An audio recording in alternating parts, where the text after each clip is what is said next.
go below that line. NASCAR brought that up in the drivers' meeting. We'll keep an eye on that. 43 cars, 500 miles at Talladega on a repaved racing surface with a slightly smaller restrictor plate. The place is packed.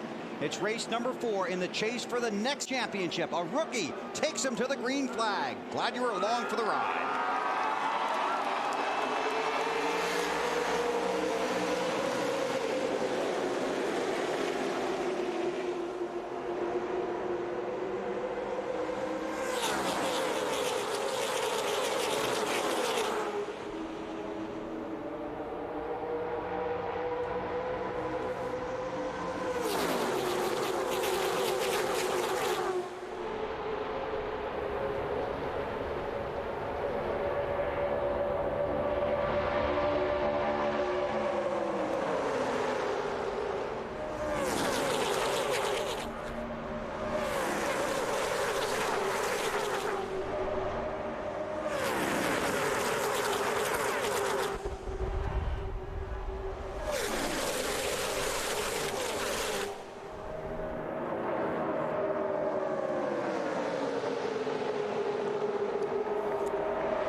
BP, the pin has been pulled from the hand grenade. We just don't know how long the fuse is. How long can you hold your breath? You can hold it a long time because you have to here.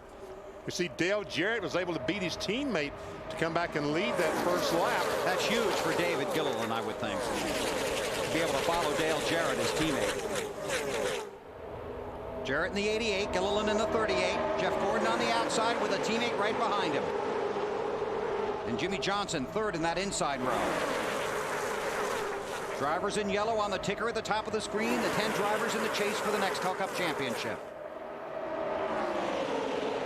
Gordon trying to get the lead. 5 bonus points on the line here if Gordon can lead at start finish. There we go. They're splitting them.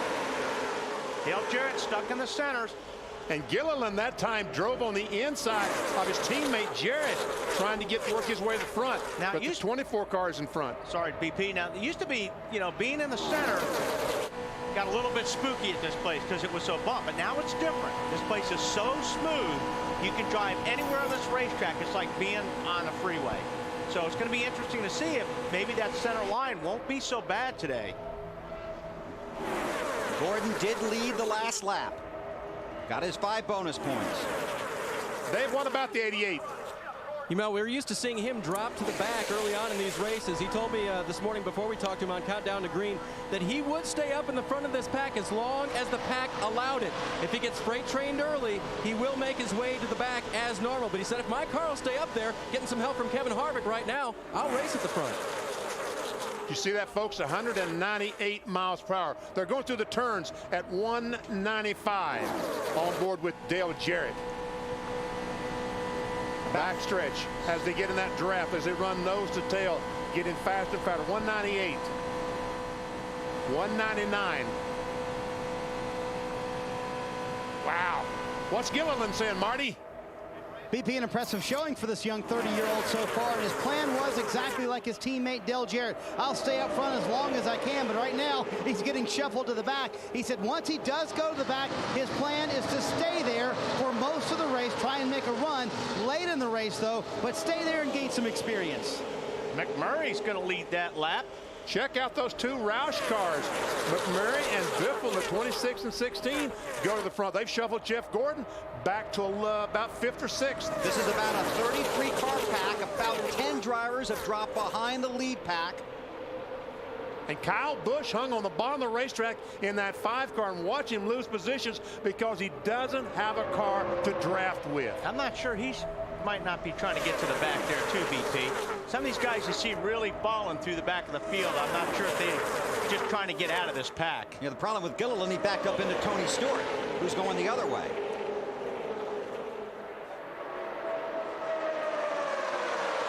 Matt Kenseth in that 17 car in the middle of that pack. McMurray, the race leader. And DJ trying to get back to the 2nd position and does, bringing Jeff Gordon with him.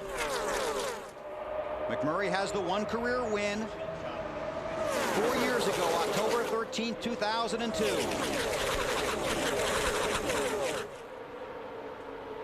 down the backstretch.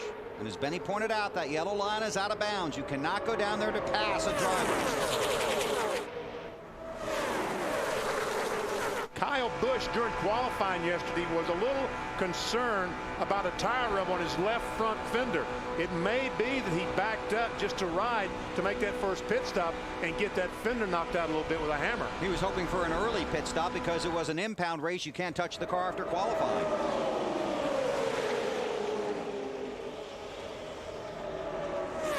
Update on the 5 for Marty. You guys mentioned that left front tire rub, BP. They were a little bit concerned about that in qualifying yesterday. They also had that left front tire rub, but this is not by design for Kyle Busch. He is not falling to the back intentionally. He got shuffled out, but that was their plan, to stay up front. But it looks like to me he's going back on purpose, doesn't it? Definitely giving up some positions, Marty.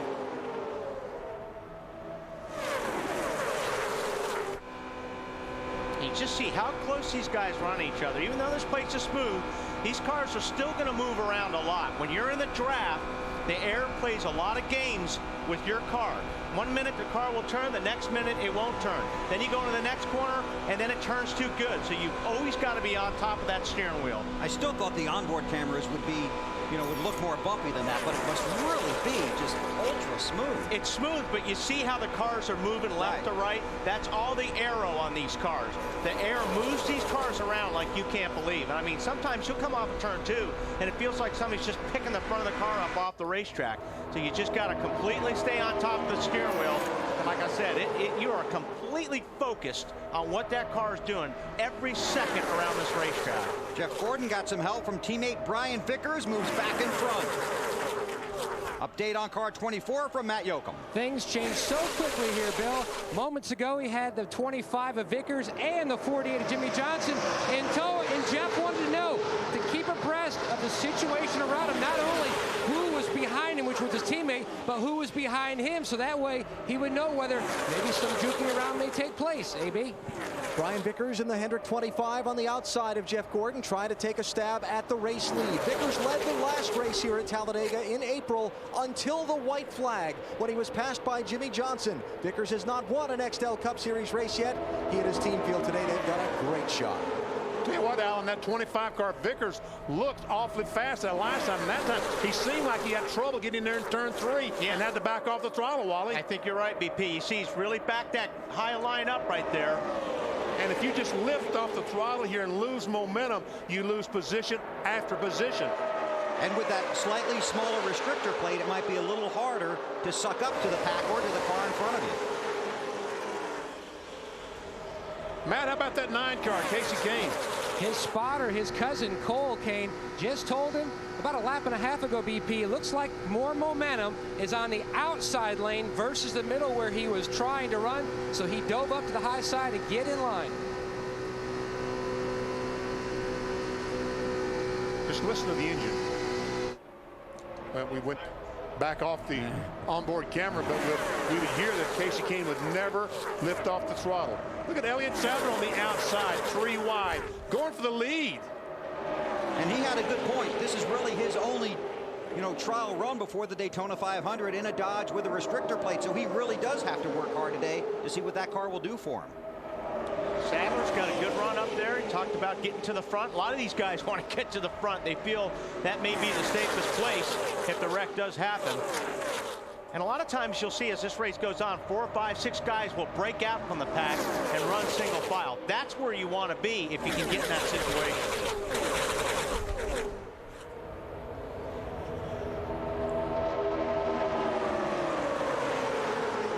11 laps in the book at Talladega. Jeff Gordon is the race leader. We'll take a break. If trouble breaks out, we'll break in. You're watching NASCAR on NBC. Marshall, blue is hot here. I'll be okay though. Alright, it's full. Could be in that pack in a lap. Don't worry, they just running 4 wide. It don't make no sense. Yeah, that's fine. Just take your time. I mean, right now, like you're ready to race. Oh.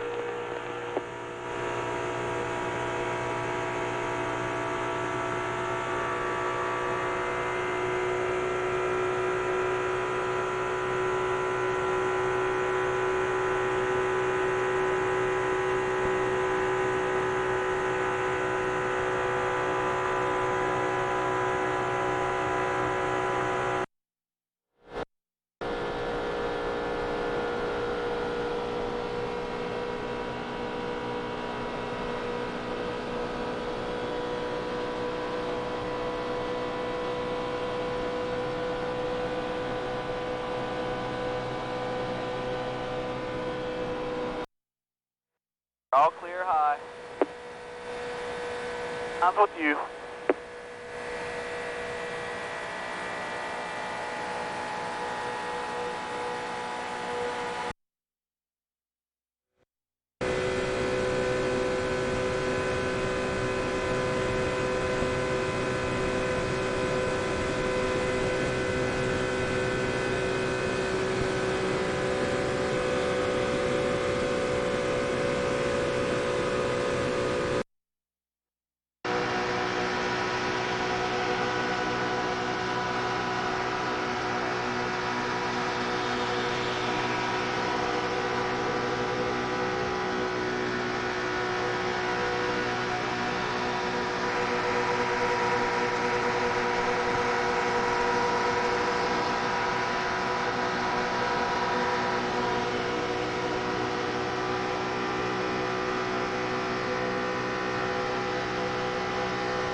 Still middle, still middle.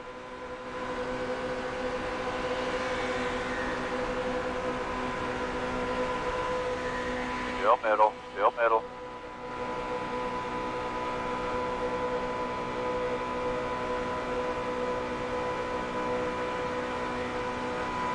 Oh, 3 wide, 3 wide.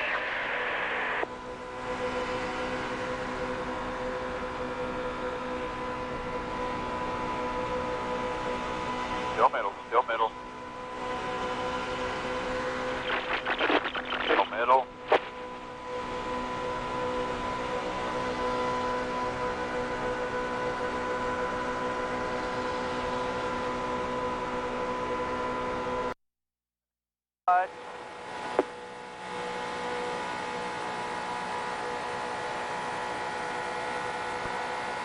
Outside, looking inside, inside.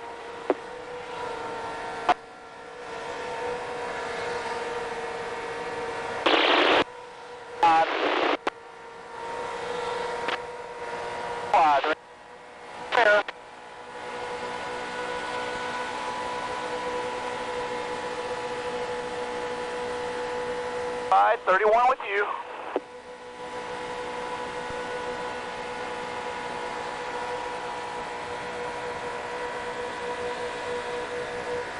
Still 3 wide. I'm running up to you.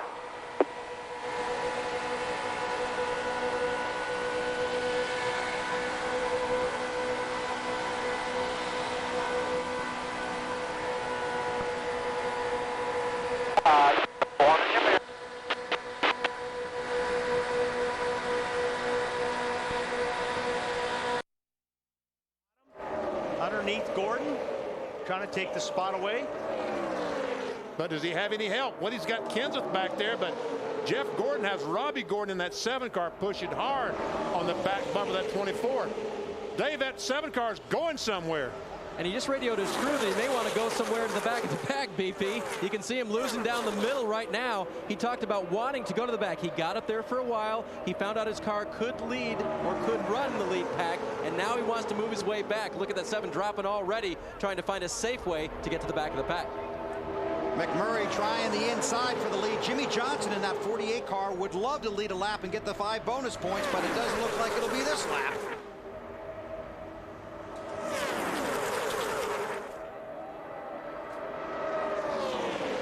McMurray in that 26 car up in front of Gordon. Johnson falls in line. Allen? Jimmy Johnson's first words on his radio about 10 laps into this race, Bill, where he called into his pit and his spotter and said, does it look as wild out there as it does from here? And the answer is yes. Yeah.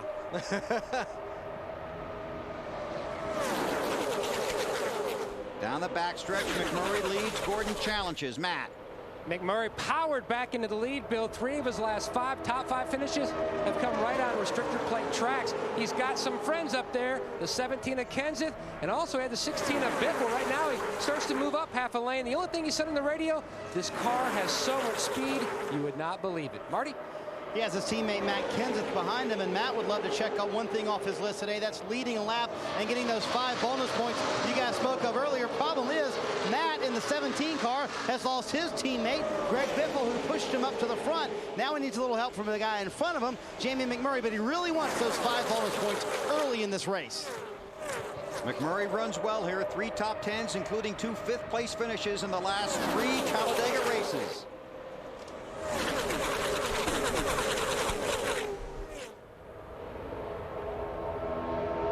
Jeff Gordon's got his teammate behind him, the 25 car, Brian Vickers. Teammates on the inside, teammates on the outside. Coming around to complete lap 21 at Talladega. Jamie McMurray is the race leader. You're watching NASCAR on NBC. Introducing Nextel's new multi. Outside, 99's in your mirror. 14 coming on the low side.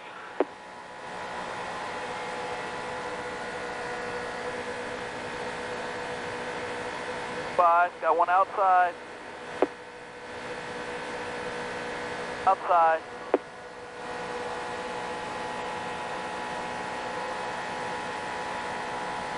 Coming outside. And inside.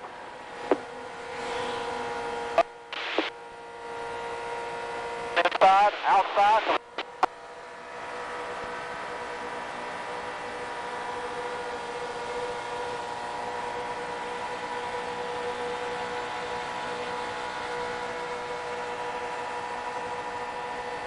Looking inside, looking inside. 22's the last car in the pack on the bottom there. Inside. All around, clear all around.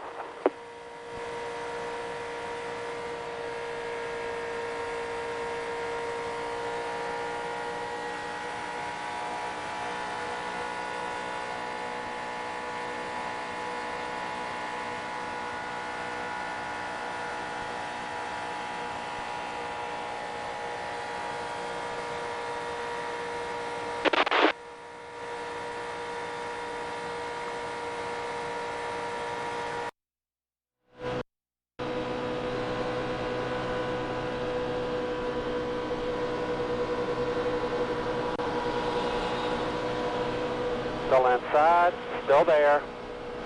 Still inside, still there, still there. Out.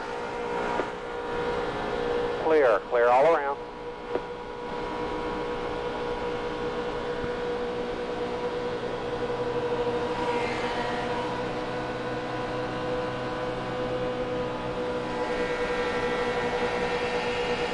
Looking outside, 3 wide, 1 in, 1 out.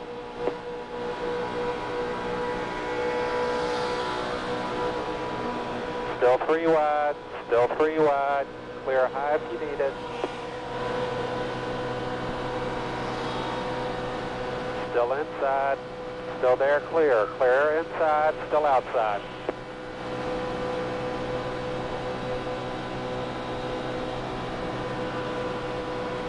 Three wide. Still 3 wide. Still 3 wide. You have help coming.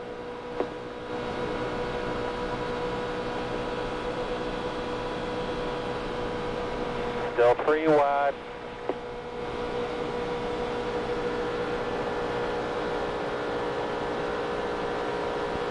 Still 3 wide.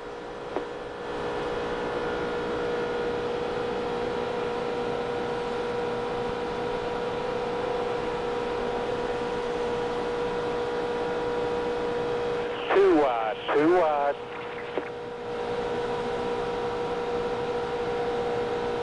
Still 2 wide.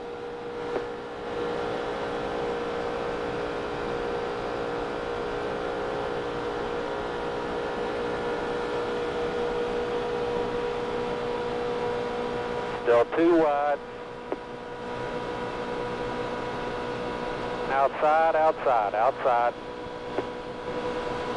3 wide, 3 wide. Looking outside, outside. Clear after that.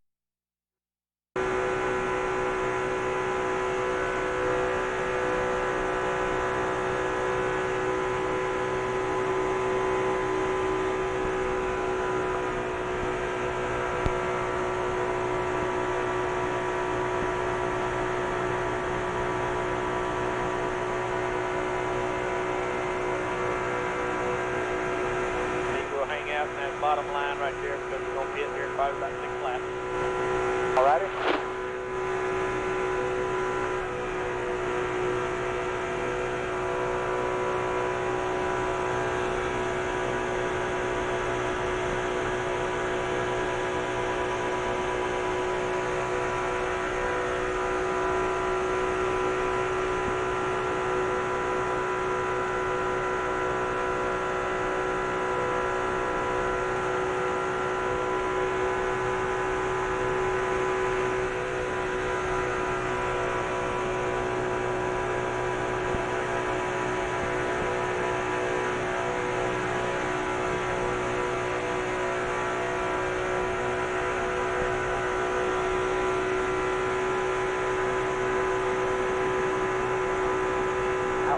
Outside.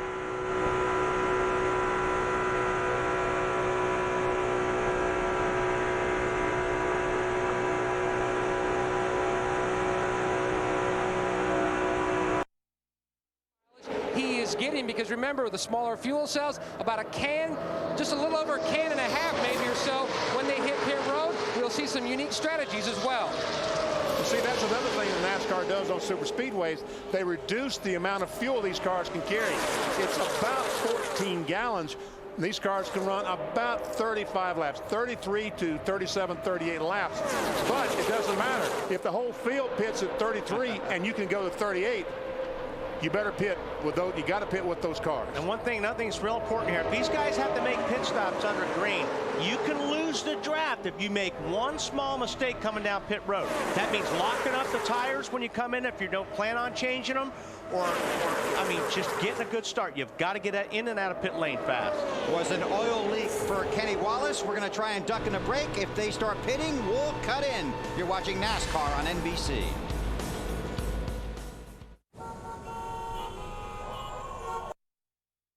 Still plenty clear outside.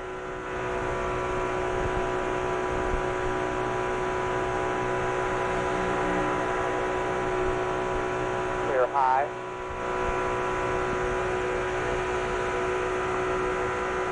Got help coming.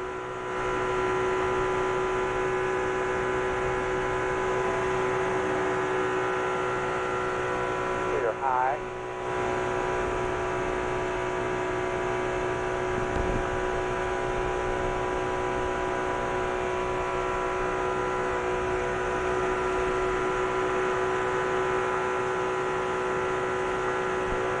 Go foul now, June. Clear all around.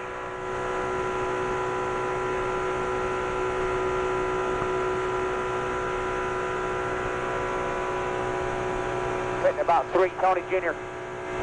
I'm going to take 31, hit on 32. Okay.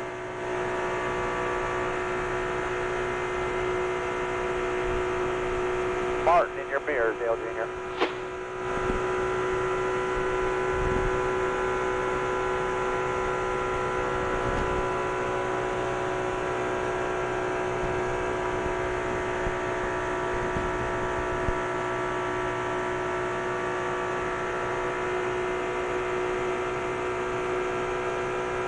My water tip still good right there? 230. North.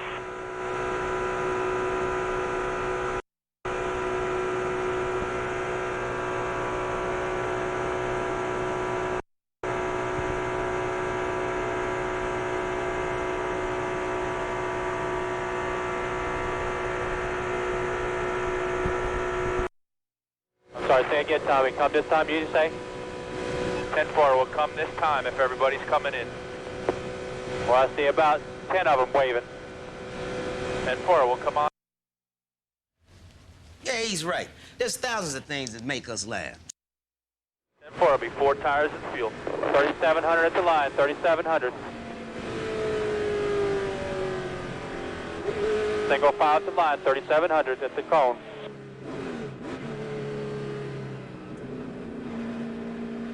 Be right sides and fuel, guys, right sides. 4 tires, Jeff Burton, they radioed to him, said, what do you think, 2 or 4? He said 4 is the way to go. Obviously a last second change though. 2 tires, quick stop, Dave. Elliott Sadler on pit road, Dale Jarrett on pit road. Jarrett will take 2 right side tires only. For Sadler, who had been running so well for his first time in a Dodge, they will go for 2 as well. He's already off pit road. Dale Jarrett also has been made his stop, now heads off of pit road. Joe Nemechek's been on and off of pit road. Michael Waltrip, Reed Sorensen. Now here comes the rest of the field off turn 4. And you have to be so careful here.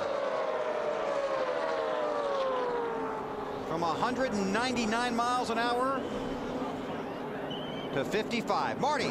Kyle Busch went all the way to the back of the field, then made his way back up to the front of the field. He said he was just riding early on. 2 tires, a very slight air pressure adjustment. They have to wait a second for the fuel, Dave. Kevin Harvick wanted to pit on the last time around. He couldn't because of too much traffic. They will come down this time. He will take on 2 right side tires as well. Matt. Service already complete for Jeff Gordon. He and the 2 car of Kurt Busch, 2 tires, but the 10 getting a pass-through penalty. Too fast entering pit road for Scott Riggs. Man, those penalties will just absolutely ruin your entire day. That's what I was saying. You've got to be able to get in and out of pits here without any mistakes. And this yellow line, as these cars leave pit road, they've got to stay below that yellow line. Marty, 17 to you. Yeah, BP, and he wanted those 5 bonus points so bad they couldn't keep him out on the racetrack any longer. Not sure that they got those. I'm fairly certain they didn't, as a matter of fact. 2 tires for the 17, just like everybody else. Dave? His Roush Racing teammate Greg Biffle on pit road as well. They will also go for 2 right side tires only. Don't want to lose that main pack. Fill it full of fuel. He's gone. Marty. Tony Stewart on his way down pit road, Dave. They were a little concerned about the water temperature, 240, so they removed a small piece of tape. Tony also went to the high line, trying to breathe that car a little bit, get that water temperature down. And you see all these guys changing 2 tires. The first car that made a pit stop in that lead back and changed 2, everyone then had to change 2. Monkey see, monkey do, huh? Exactly, because you cannot afford to change 4 and get caught out of the draft. And you see that yellow line, Benny, you were talking about that. You have to stay below that yellow line all the way to the backstretch. Just like Casey Kane and Mark Martin are doing. Now they can blend up, but they've got to get up through the gears and not let these packs get away from them. There's a couple of guys like Robbie Gordon. Looked like he got out of the pits a little bit late, and he possibly lost that lead pack. You see, and this is the reason that NASCAR changed to the smaller fuel cells, so that they would make more pit stops and break those big packs up and get these cars a little bit in line. It's a safety measure. It worked better on paper, though, than on the racetrack. It did. They're trying. But you watch these guys. In a couple of laps, they'll all be back together in a big bunch. Matt Kenseth did not lead a lap. As Marty talked about, they wanted to get him those 5 bonus points, but he has not gotten them yet.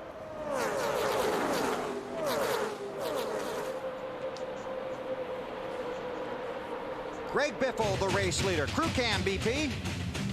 All right, Todd Foster, Birmingham, Alabama zone. Rear tire changer for Tony Stewart. It's off, 5 lug nuts tight. Go, Tony.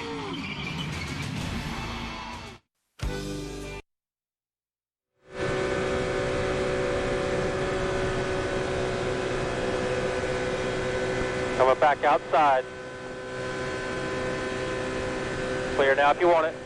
Go back outside now. Outside, clear behind the 88 if you want it.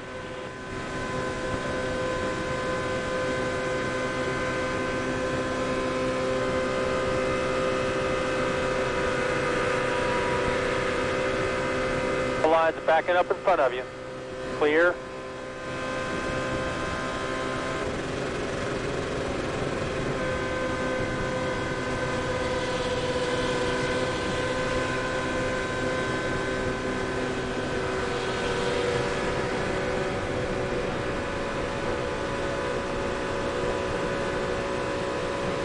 3 by 3.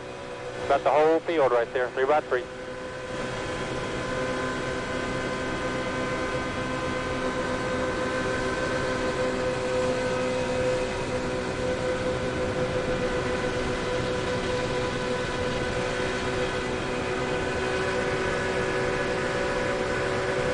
Three by 3.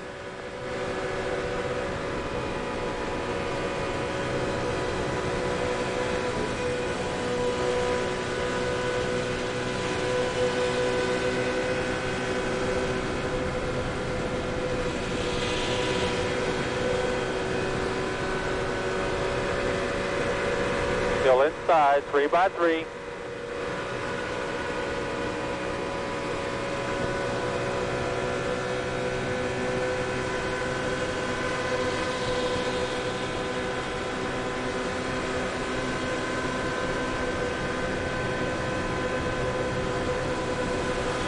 Both sides.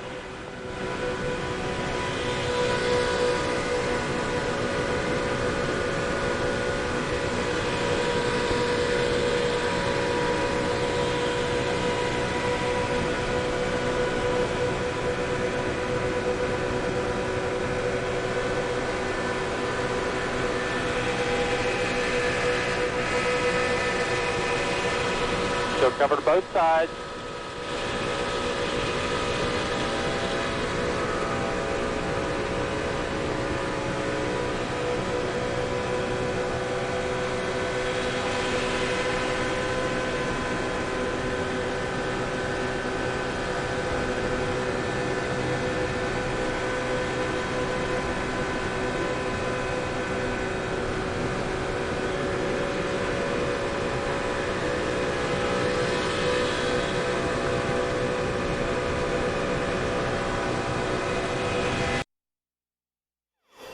Had 6 different race leaders.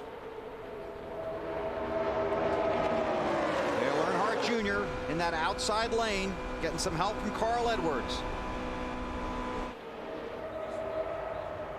It's Jr. in the 8, Edwards right behind him. And Junior's going for the lead off of turn 4. Wants the lead and the 5 bonus points that come with it. Listen, can you hear the crowd, folks? What'd you say? I can. Good job, dude.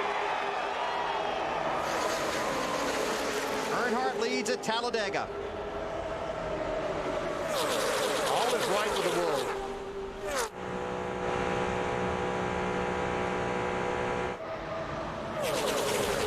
I don't think he'll be lifting now. Dale Earnhardt Jr. came into this race 7th in the championship, Bill, 123 points off the lead, saying this was a big weekend for him. Talladega is always a race that shakes up the chase. He thought they could make some serious gains on a championship with a good run today. I'd say 30 to the lead in the first 40 laps is a good run so far. He wasn't very happy after qualifying, was he? No, not at all. But, you know, we're going to see cars like Junior go to the front, get shuffled to the back, come back to the front again all race long. That's what it's like here. It's one of the places packed. Side by side with Kyle Busch that time. Computer gave it to Earnhardt.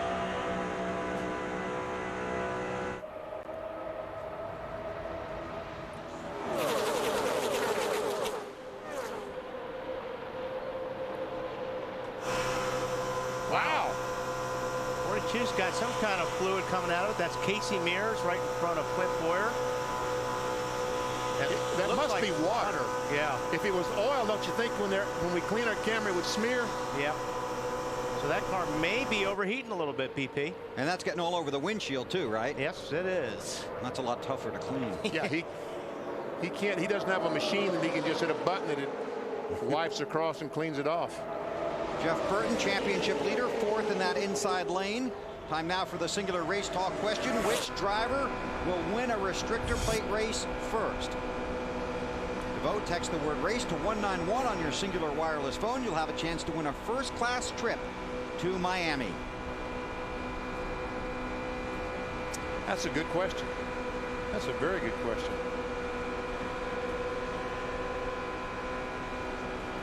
Huge pack up front. Earnhardt, Kyle Busch. Kurt Busch is up there. Carl Edwards. Now, you said if you make a mistake, on pit road, it can really cost you? It can cost you. Well, take a look at Scott Riggs. Got caught for speeding on pit road. 3 wide for the lead. And there's Riggs.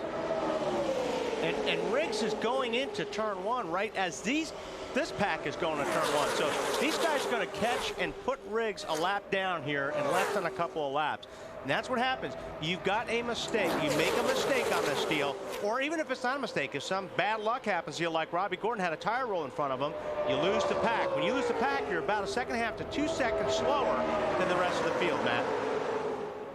And while today is taking another turn for the worse for Scott Riggs, not only is he trying to battle back from his pit road miscue, something amiss with his seat. Now, these cars are so sealed up for aerodynamic reasons. He says, the seat is burning me. It is extremely hot, so not exactly sure if his air conditioning system, which a lot of guys have that pumped into the seat, is working or something amiss there, but he is definitely complaining of an extremely hot seat. Yeah, and you know, on a racetrack like this, you're running almost 200 miles per hour on the straightaways. You're not getting any air inside these race cars. These cars are so sealed up. You run a side window. You try to force some air with some air tubes and things like that to keep the driver cool. But you could light a match on the backstretch on the inside of one of these race cars. That's how still the air is inside these cars. So these drivers are sitting right above the exhaust system that goes underneath the car that's about 1,000 degrees. And their rear end is about 4 or 5 inches from that.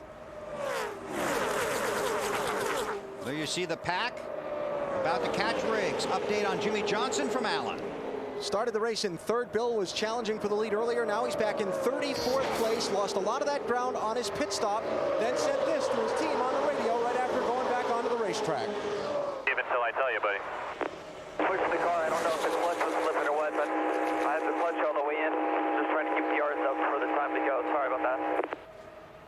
So Johnson losing ground there on his pit stop, and now the problem is, you saw that picture from Clint Boyer's car. Well, Jimmy said the same thing. He said he can't see a thing out the windshield of his car. He said it a couple times now. He's back in the 2nd pack, if you will.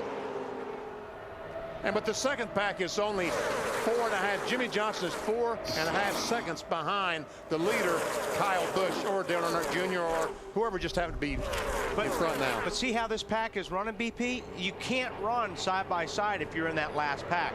These guys need to line up just and like that. Stay in line, because if they don't, that lead pack is going to keep getting further and further away, and it's going to be harder for 8 or 9 cars to catch a pack that's got 30-some cars in it.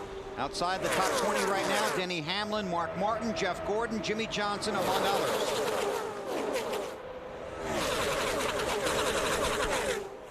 Earnhardt Jr. in that outside lane with Kenseth behind him. And here comes Kyle Busch and Jamie McMurray. Update on Kyle Busch from Martin. Who now has the lead again. And about 30 laps ago, he was back in that 2nd pack. He came on the radio. The crew was kind of worried for a while. They said, "Can you hear us?" He said, "Yeah, I can hear you. I'm just riding. I got shuffled out. Didn't want to fight it. I know we have a good car that can get us back to the front." This is the latest and greatest speedway car from Hendrick Motorsports, a brand new car. In fact, they wanted to bring this car so desperately, they did not bring the car that finished 2nd at Daytona. They want to use this car next year in the Daytona 500. And if it survives and runs well like it's running right now, all of the Hendrick cars will be just like Kyle's for next year's 500. Good way to make sure it survives, to stay right where he's at. Matt Kenseth, the 17 car, had a great run. Now he's getting a little push from the 8 car of Junior. And watch what that push did for Kenseth. He got him by Kyle Busch by 5 car lengths. And this would be Junior helping Kenseth, 2 guys in the chase for the championship. Kenseth has not led a lap yet. Lead a lap, you get 5 bonus points, and he's going to get them right here. Matt Kenseth leads Dale Earnhardt Jr. and Jamie McMurray. 46 laps, all green so far at Talladega. You're watching NASCAR on NBC.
Two-time award-winning Suzuki King Quad.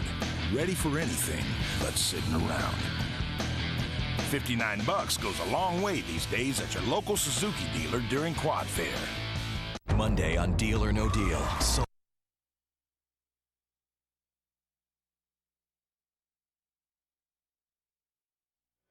Got the 20 pushing, 20 into 4 with you.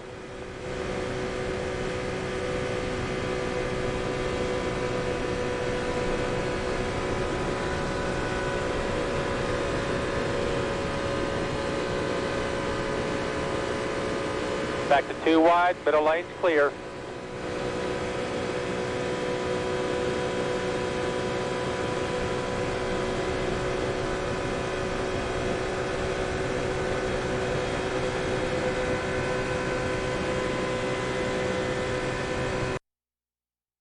On that BP. I don't know if he's playing around or because it just looks like he's got the strongest car out there right now to me. About to find out. He's going for the lead. I mean, and he didn't even need any help doing it. So Busch brothers on the inside. Kurt Busch wants to take the lead from Junior. It just looks like when the 8 car hits that wall of air and doesn't have a car to draft with, that he's just not as good as he needs to be. He was concerned yesterday after qualifying a great deal about the gear selection that they chose. So it may be that he's got enough gear to draft, but he doesn't have quite enough once he gets out there by himself. Well, let's see what happens here if he's got somebody to help him. Let's see if Kenta can stay with him. He's got a good push there. He'll ride up in front of the 2 car of Kurt Busch. Sure looks like he's got a strong car, AB. Yeah, he's got a very strong car, and he came on the radio and said that a little while ago. But I talked to Tony Eury Jr. about that gear selection this morning that his driver wasn't all that happy about. Tony Eury Jr. told me that he didn't think it was going to be that big a concern. He said it was only a couple of points of gear they were talking about. The RPM difference was very minimal. He thought they would be okay in the race today. We'll see if that is how it ends up playing out. I think he's got somebody behind him. He'll be okay. It just almost looks like a lot of times he'll make a pass on somebody, and then there'll be so much gap, somebody gets a good run on him. Jeff Gordon this time by in the 17th position. Matt. Bill, 8 laps ago, he decided to fall to the back. He couldn't run the preferred line where his car has been the best, and that's in the middle. So he dropped to the back, and this is what he told his crew chief Steve Letarte moments ago. Yeah, it's either hang back here or I got to go get in that outside lane and try to make some things happen out there. Well, whatever you think's better, buddy. You know, there's a group of cars behind you, so we got a little safety net. I got no problem right there if you're comfortable. I think it's good. It's just, you know, the guys are blocking that middle lane really good, and certainly from the inside, you get screwed. Depend on that 20, because I think he might be having some fuel issues, but make sure you got some other cars other than the 20 with you. I'm not going. I mean, I'm running half throttle back here. And after running in the back for about 2 laps, he came on the radio and said, "This is boring. I'm going to head back toward the front." That's exactly what he's doing, Bill. Not boring now, Matt. And Marty Snyder was working on that story in the 20 pit, checking on their fuel situation. Marty? And Bill, what it was is when they, you know, here when you drop the jack, a lot of times you're not done with fueling the car. It takes very little time to take right side tires, a little longer to get the 13.5 gallons in the car. But when they dropped the jack, Tony went when they dropped the jack instead of waiting on Greg Zipadelli to say, okay, go. So what happened is they're about half a gallon short on the fuel they should have. They have about 13 gallons in. It should not be a problem off the pit about a lap earlier than everybody else. Dave? Marty, Elliott Sadler is a gallon short. They'll be in probably sooner than most other cars. The reason is their crew chief saw that there was an opening on pit road for Elliott to exit without hitting other cars, so he pulled in just a tick early before they were done fueling. Safety on pit road over road fuel mileage at this point, guys. And a lot of times, you know, it depends. If you watch pit stops and they change to, you'll see that jack stays up until they get the fuel done. That's usually a driver's key to go, is when the jack drops. 55 laps are complete. Dale Earnhardt Jr. leads. There have been 3 caution-free races at Talladega. We've been caution-free through 55. 11. Hey, Michael.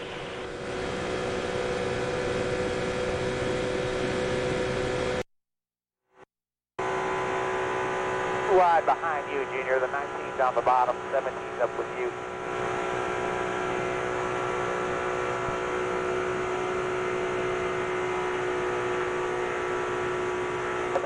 26 is coming, still clear. Still clear, 2 wide behind you.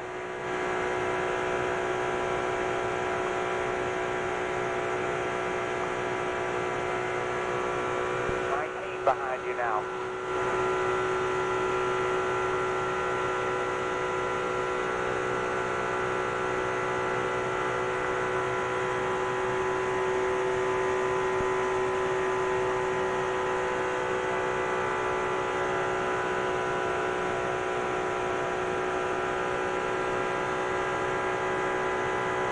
(19, 17, 26, single file).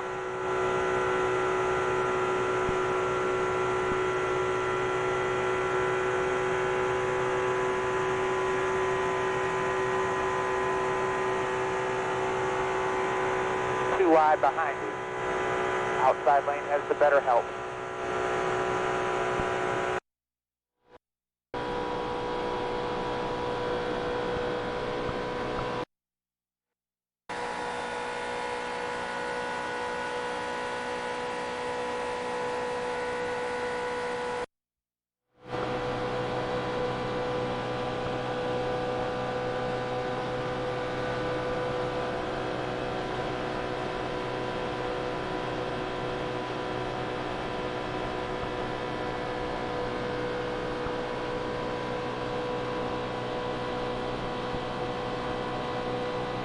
You are watching the UAW Ford 500 from the Talladega Superspeedway on NASCAR In-Car. Only available on digital cable.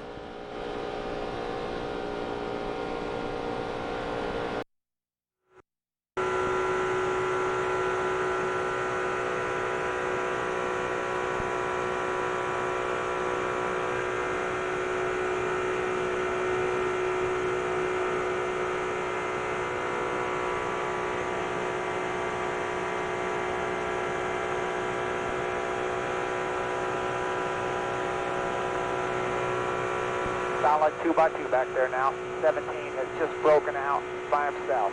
Got the 26 car stuck in traffic now. Inside, inside.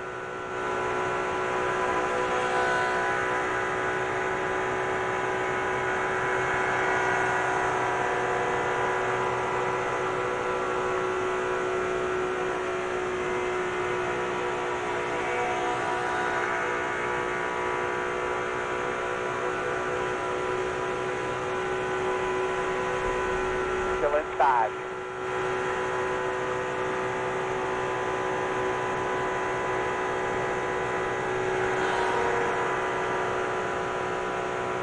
Help coming, June. Help coming. Still inside.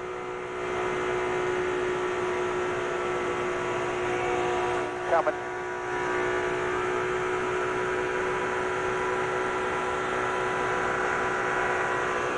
Three wide.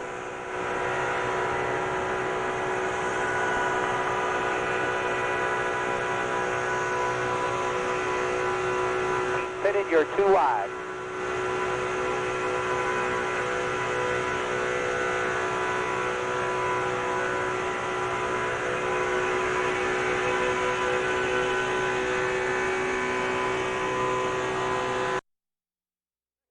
On the racetrack because he doesn't have anyone to draft with.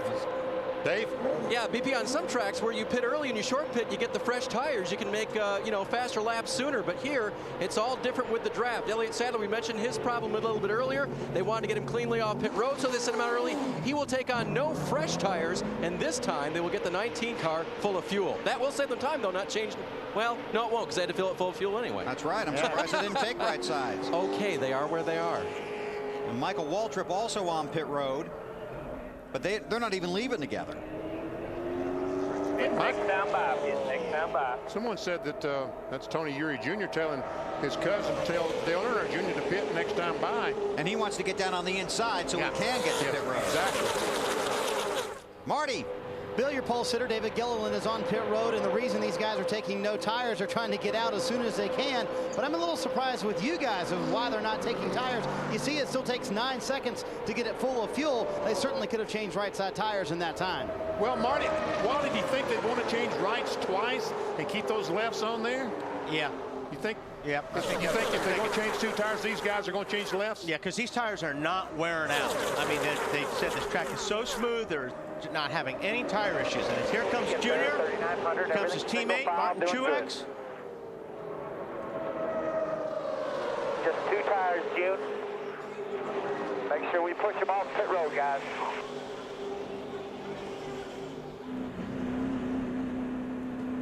Junior has to come all the way down to the turn 1 side of pit road to Alan Bestwick. Yeah, and you got to make sure you don't get a speeding penalty. We saw what that did to Scott Briggs already. A right side tire change, fill it full of fuel, and you heard the instruction, make sure we push him off pit road. New concrete pit stalls here in Talladega with a lot of grip. They want to make sure they don't tear a rear end gear out, trying to leave pit road at the end of the stop. Yeah, and the concrete helps that. In concrete, you can spin your tires. When it used to be asphalt in these pit lanes, there's a lot of broken axles, but the concrete helps you spin those tires and keeps you from breaking an axle sometimes. Earnhardt Jr. also had 2 teammates with him on pit road. The one of Truex and the 15 car. So they'll help Junior get back up to speed. Marty? And now all the Ganassi cars come down pit road. The 3 of those will get will come on pit road. Reed Sorensen with 2 tires and the fuel to get another 35 laps or so out of the car. No changes to the chassis, Matt. Now right side tires for the 42. They told Casey, go on the crew chief Donnie Wingo. That way they can pack the fuel cell full of fuel. And the 49, he left his pit box with his gas can, and it's on pit road. He wanted to make sure he didn't run out, Matt. They better hurry and get that because other cars going to be pitting. You've got a host of cars coming next time by, BP. The officials have it in their hands. Good. And here they come. There's the commitment line. 31 headed for you, Marty.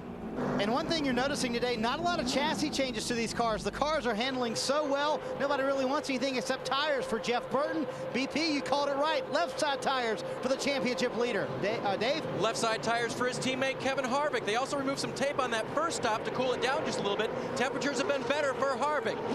Little slow on the left side now. They're having trouble. Cost them. Big time trouble. Got it full of fuel, but it cost him. I don't know. They got it full of fuel, Dave. I never saw the catch can guy indicate that it was full. And he's got to hurry up and try to get with this pack because he lost about 5 seconds right there. Here comes the next group.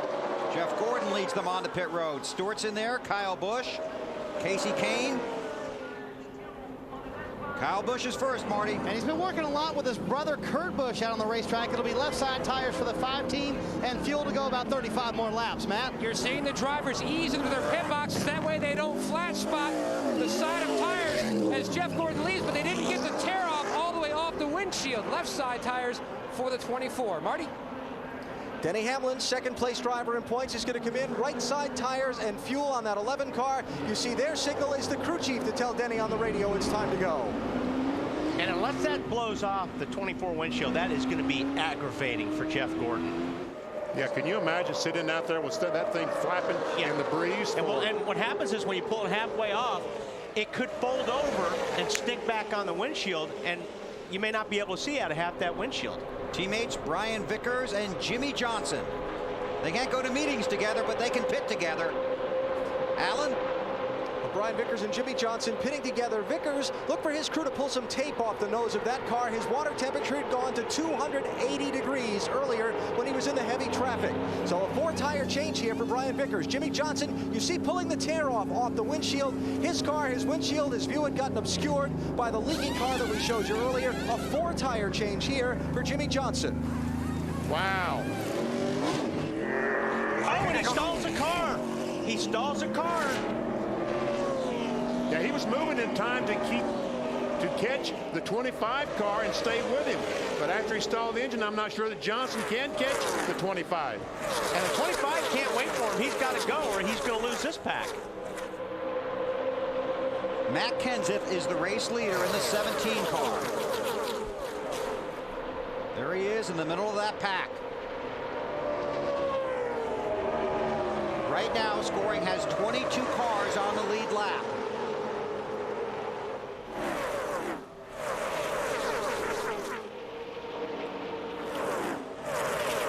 But some of those, like Jeff Burton and Earnhardt Jr., basically are on the tail end of the lead lap. 17, Kenseth, the race leader. But see, McMurray makes a pit stop, and the other Roush cars are hung on the racetrack. Here's Mark Martin, so at least he does have one of his Roush teammates to draft with once they finish their pit stop. Matt. And the 26, McMurray's in. They're going to make the rotation of left side tires on this stop. Now watch the gas man and the catch cam man signifying it is full. You can see the catch cam man bobbing his head, so that way he can tell the crew chief they're good to go. Marty?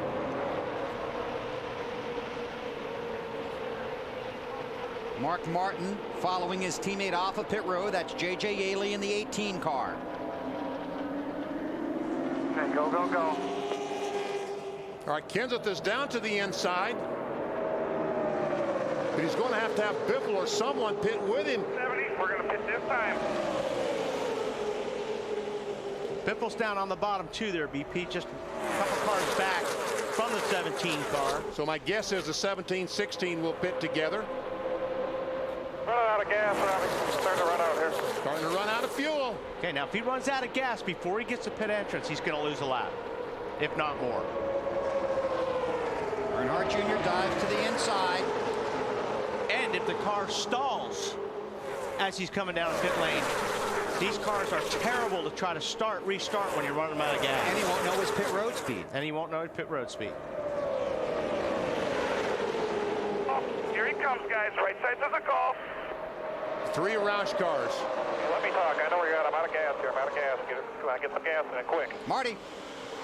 They're lucky, Bill, they're on this end of pit road because Matt is barely able to keep the car running. You can hear him working with the throttle, trying to keep the car running. As long as it was running, when he hit pit road, they were going to take 2 tires. They kept it running, and now they go pit road. Dave? Greg Biffle's car was still under power. They will take on right side tires.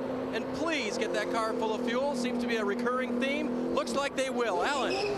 Left side tires this time for Carl Edwards. Told to wait on the crew chief, Wally Brown, to call that the fuel was full. There he goes. And the 3 teammates come off of pit road together.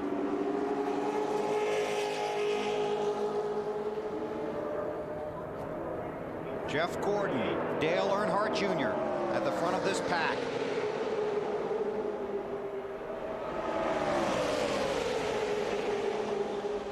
Okay, now, the 48 stalled. Had somebody to lead the pits with. He had Vickers. He stalled the car when he left pit lane. He lost Vickers, and he now runs in 36th spot, and he's all by himself. And every single lap, he's falling further and further behind that pack.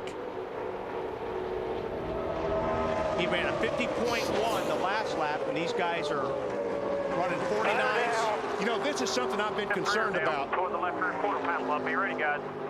Is a left rear tire. I'm not sure that.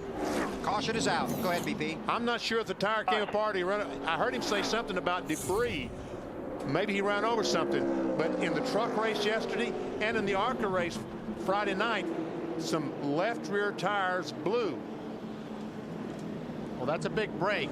Whatever happened, that's a big break for Jimmy Johnson and guys like that lost his pack because of mistakes on pit lane. Though you see the debris on the track. Caution is out for the first time here at Talladega.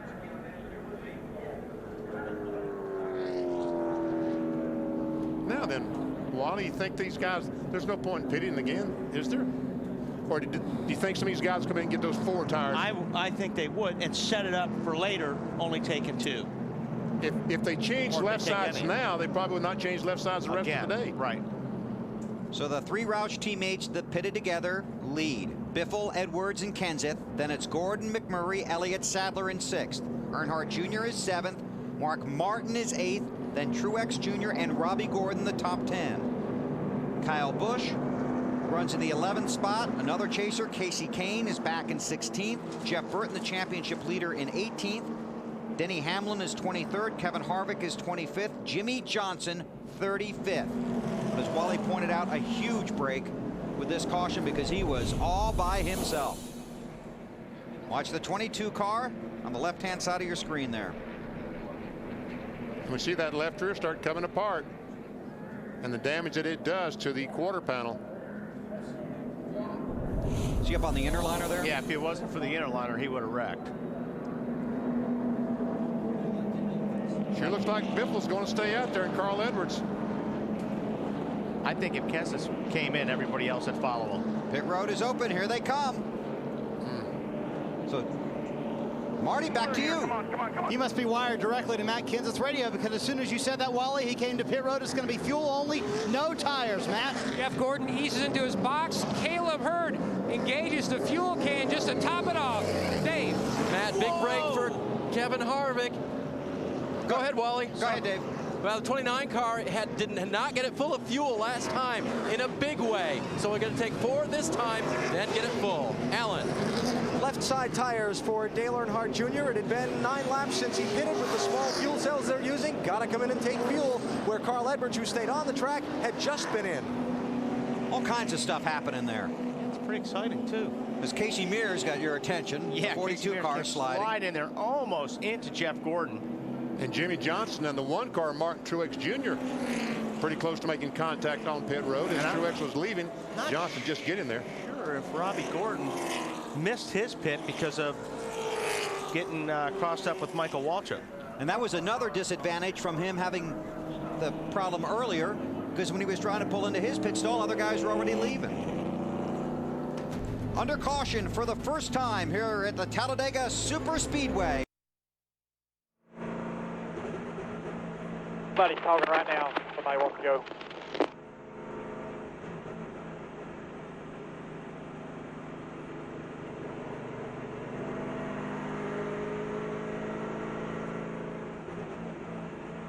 Tony Jr., just take him to the end of pit road. 10-4. 10-4. My fault right there.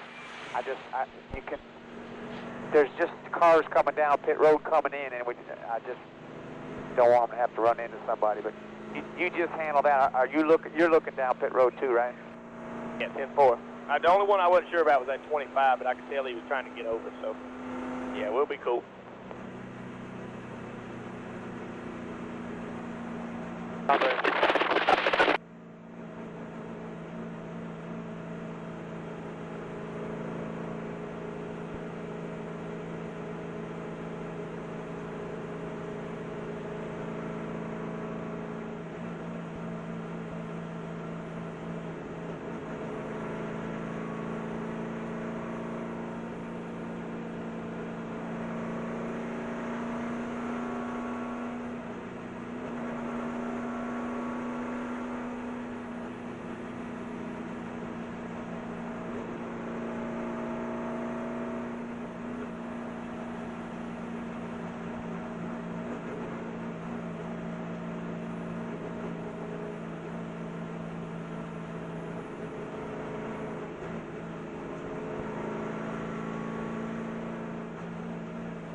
One lapper coming in, a couple more coming.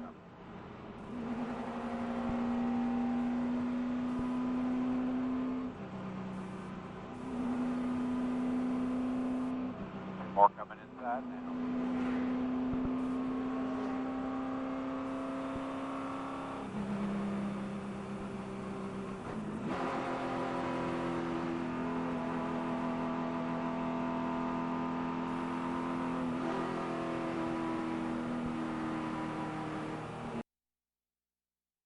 Or they would have been in big trouble.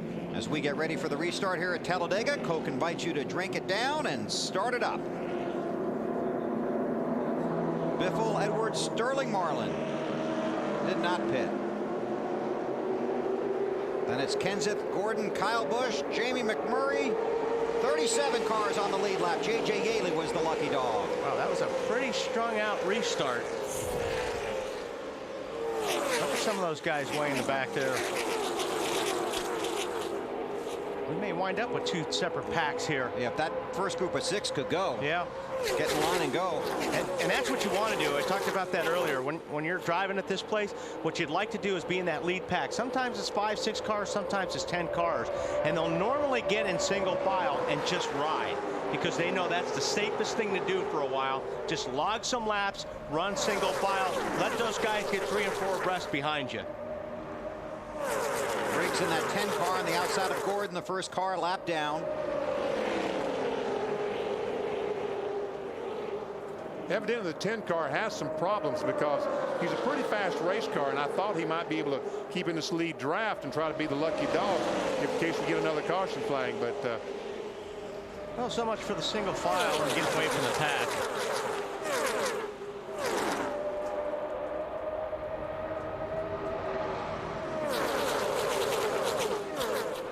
Biffle in the 16. Here comes Jeff Gordon in that 24 car.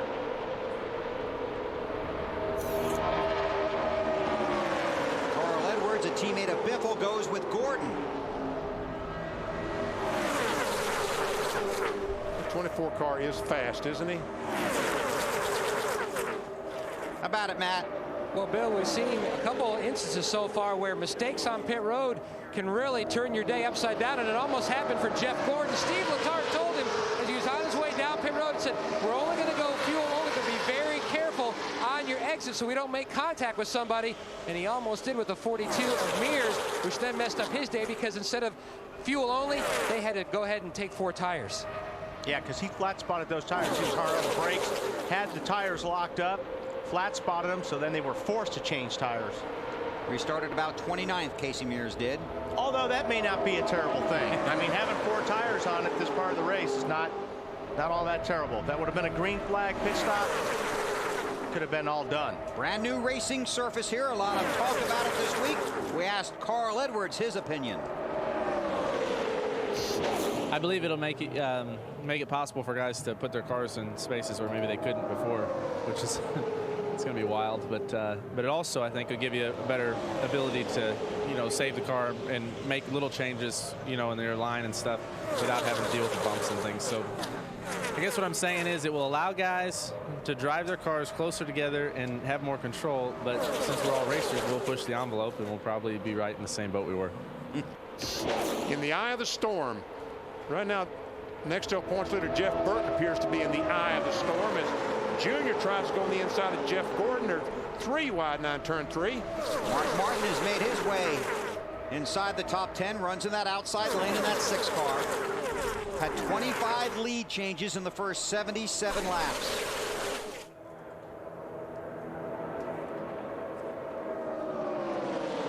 Most ever lead changes, 75.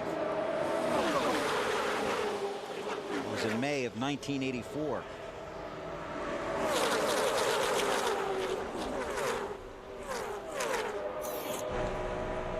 On board with Junior. And he's in the corner looking steering wheel.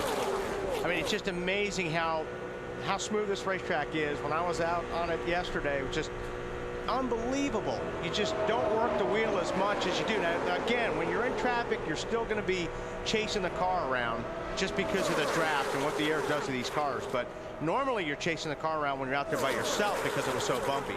So you and Sterling Sharp, you're tight now, right? Yeah. Good co-driver. Yeah. A lot of right side weight there, wasn't there? A lot of right side weight. These guys are in a big pack right here, and they need the whole racetrack right now. But you know, these guys are driving like gentlemen now, because we haven't reached halfway. You know, we're about 200 miles in. You're going to paint us a picture here, aren't you? I'm telling you what, from about mile 350 to the end of the race, they will stop being gentlemen. They'll become hogs, absolute hogs. So right now it's all give, and later on it becomes all take. Okay. The mirrors will be used a lot more. Ew, me.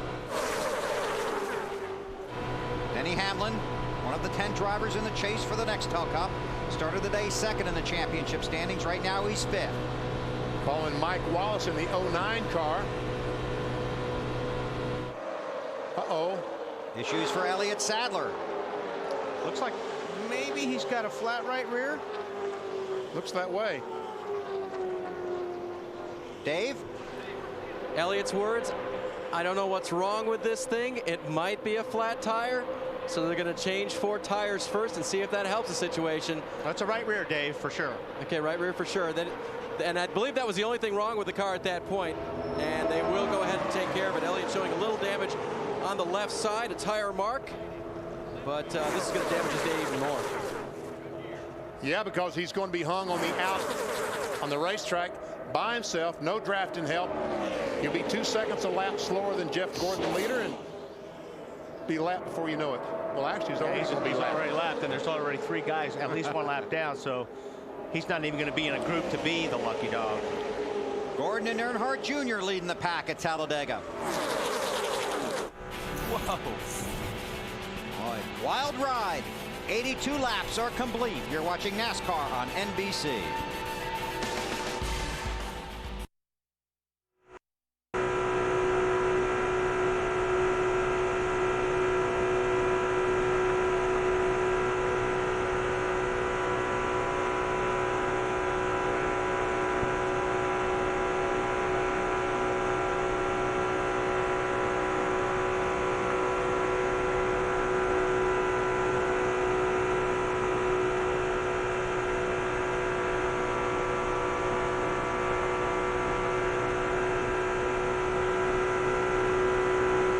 Side.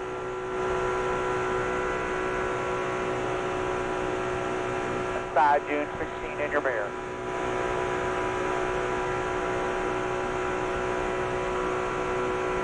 Clear low.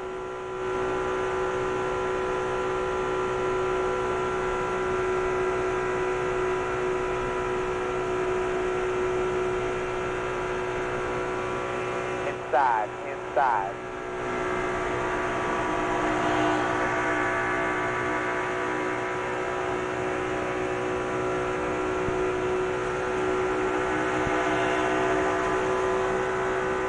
Side.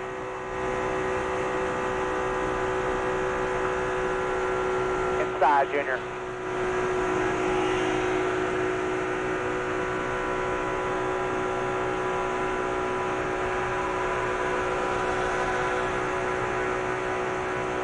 About 210 rows back.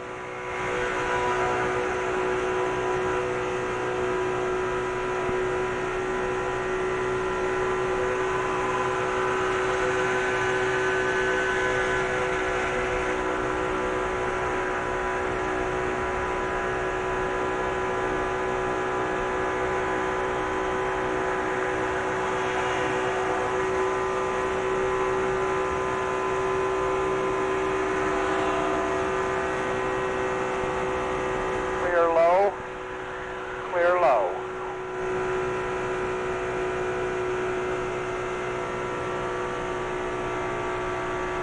Inside, inside.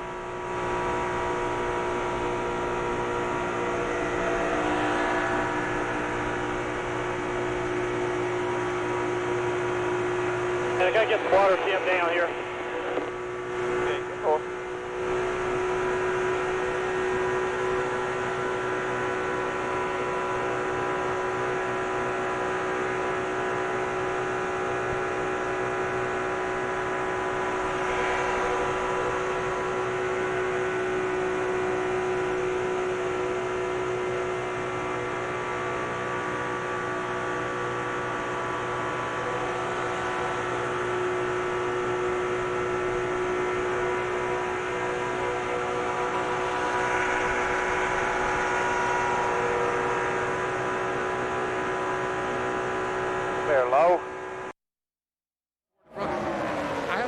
delusion there. I thought the 5 car was sideways. Started with a rookie on the pole, his first race at Talladega, David Gilliland. He runs back about the 23rd spot. Here's our DLP race fact. The pole sitter has just 1 win in the last 21 Nextel Cup races at Talladega. David did a good job getting the race started. Gordon, Earnhardt, Busch, Biffle, Busch, Newman. Carl Edwards in that outside lane. Mark Martin's worked up his way up there behind one of his teammates, Matt. Running at about the 5th row, Bill. Now you may see the 6 car just duck out a little bit to try to get some fresh air. Mark in the spotter thinks there may be some debris on the grill. He says the water temperature is climbing. If it doesn't help by ducking out, he's going to slowly fade to the back where he was running before to try to cool that engine down. It's just not spitting out any water yet. Marty? And you'll see a little bit of the same thing from his good friend Jeff Burton, that 31 orange car, the singular car. He'll duck out of line just like his old friend Mark Martin, because the water temperature at one point was at 240 to 250. And I believe, Wally, you saw him spitting out some water a little bit earlier.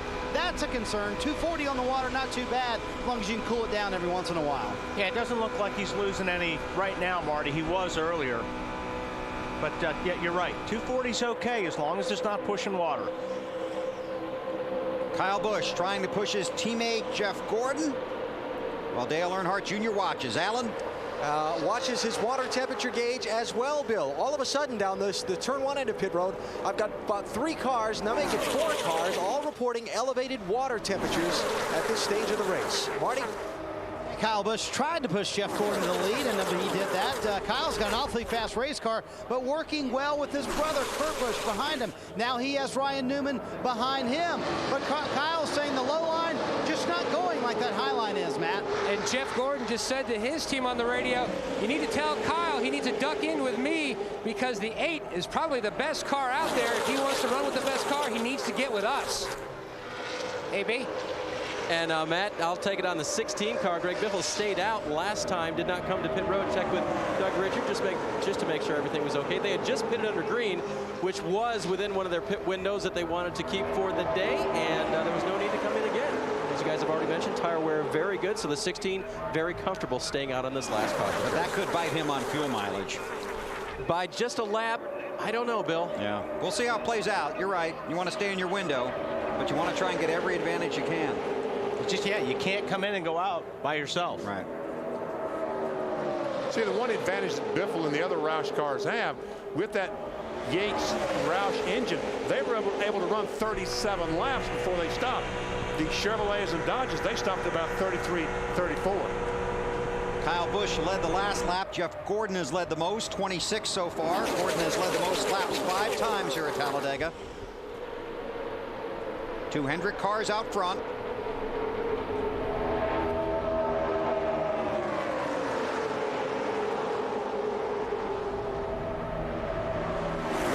He's got to be delighted to see his cars running up there second and third at this point in the race. Roger hasn't had that much success at this racetrack. And restrictor plate races. I mean, he's had some top 5s, but hasn't made the trip to victory lane. Now, who do you go with, your teammate or your brother? Who do you stay with? That's a tough situation. Update on Carl Edwards from Allen. Yeah, Bill, when you watch Carl Edwards in these shots running that high lane, sometimes you're going to see him pop out of line higher than the cars he's around. He's trying to get some air into the radiator on that car. His water temperature at 250 degrees now, so when he gets into the corners and sometimes in the tri-oval, you'll see him move a little bit wider than Greg Biffle, his teammate that he's following.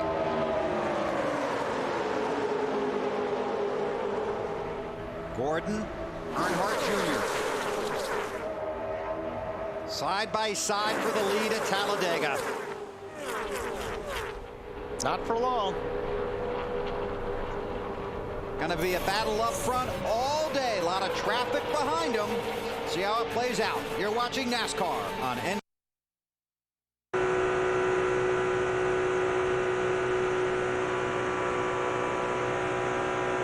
Side.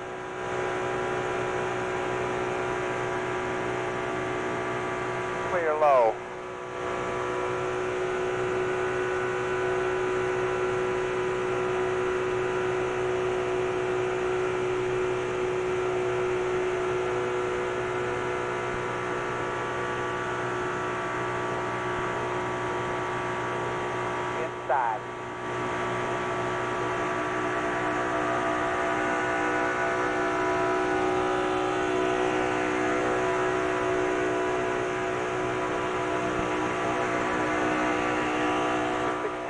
behind you, June.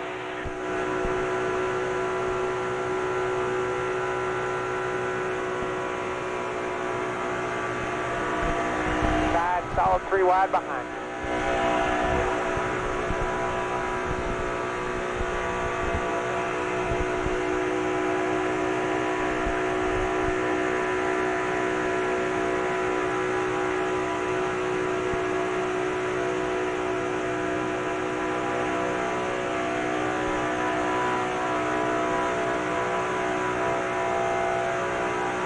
Wide, June, 3 wide.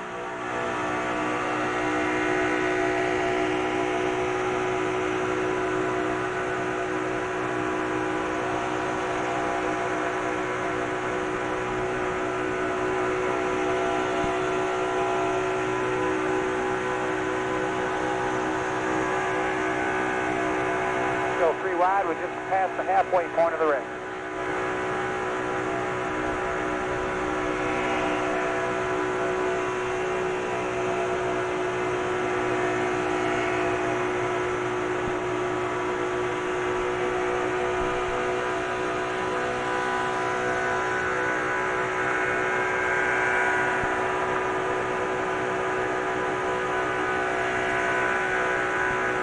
Wide in your mirror.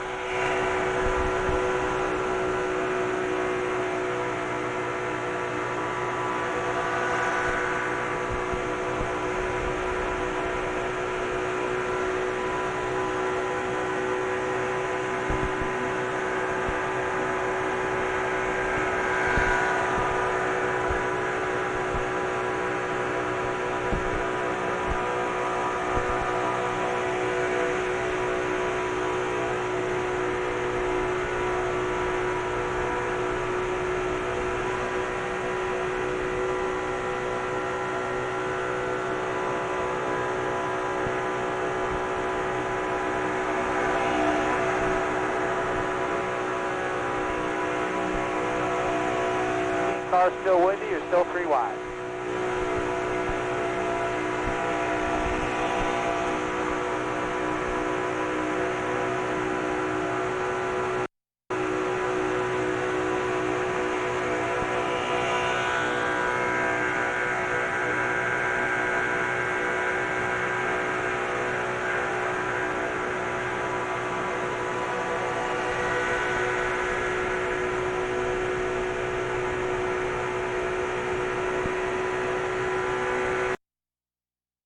About that this morning, and he said he's driving with a little bit of anger today. He said, you know, I was running third in that race last lap, thought I had a top 5 going, and all of a sudden I got wrecked from the middle of nowhere. He said, I'm a little angry about what happened yesterday, so today I'm driving a little bit mad. You might see me up front quite a bit. Well, he's going to get shuffled now. He's hung out with no one in front of him and really no one behind him. Yeah, we got a bunch of guys up on the high side that got a really good run. Wide. Man, that was a storm of brewing there. Yeah, they got a little mixed up there. Trying to sort it all out. McMurray continues to lead. Alan? Bill, wasn't all that long ago. Brian Vickers in the 25, Jimmy Johnson in the 48 were running way at the back of the lead pack. Vickers came on his radio, said something to the effect of, it was time to try and go to the front. He and Jimmy Johnson have made their way to the front. Right now, second and third. Strong cars.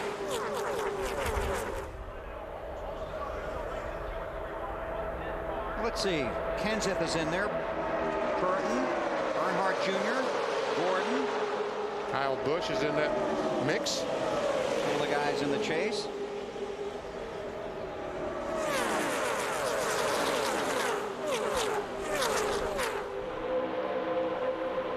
Top 6 or 7 trying to break away. Kurt Busch trying to hold on to the front of that pack. I thought there was going to be contact between the 8 and 17. I wouldn't be surprised if they leaned on each other, BP. That was pretty close.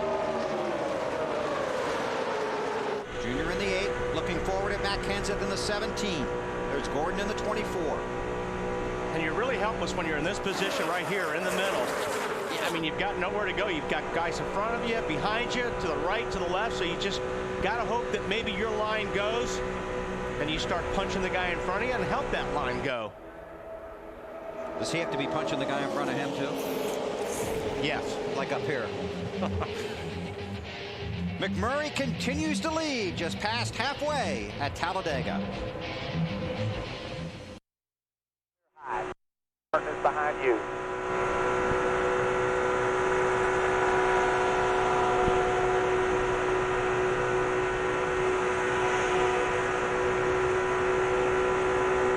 Inside. The middle. Side, you're clear high.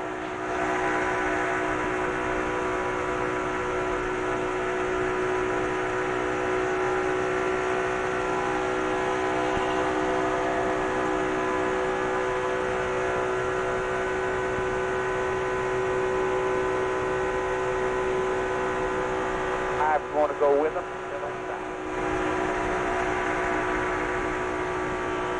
Side, Jake.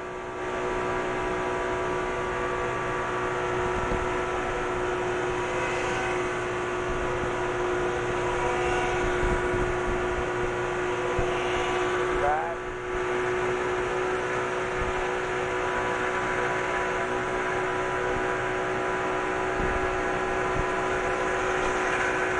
Three wide. Getting a little tight on this run if you made an adjustment of some kind. Four.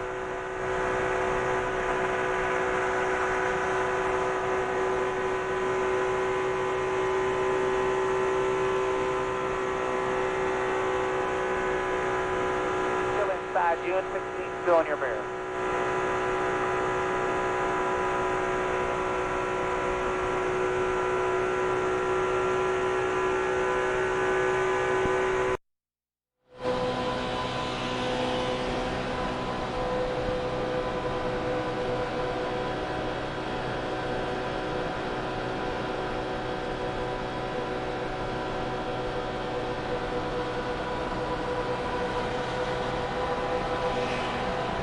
Slow car in the high groove up ahead.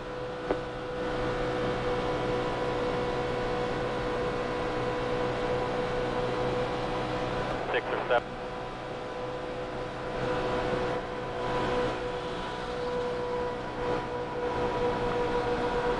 You are watching the UAW Ford 500 from the Talladega Superspeedway on NASCAR In-Car. Only available on digital cable.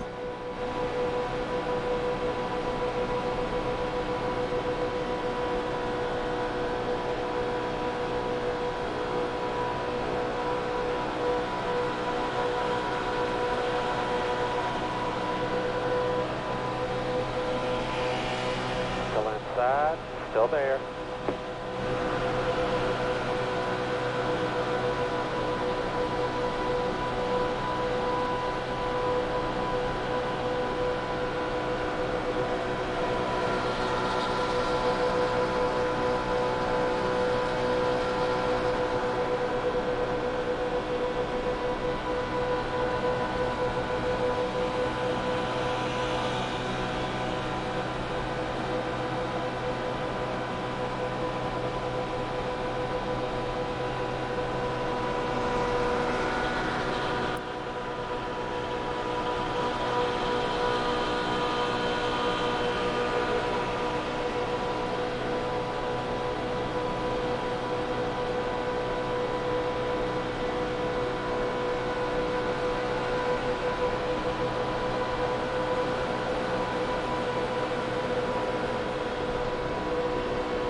Still inside, clear, clear all around.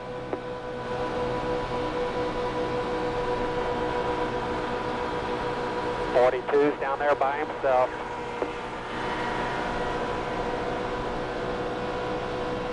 You're clear.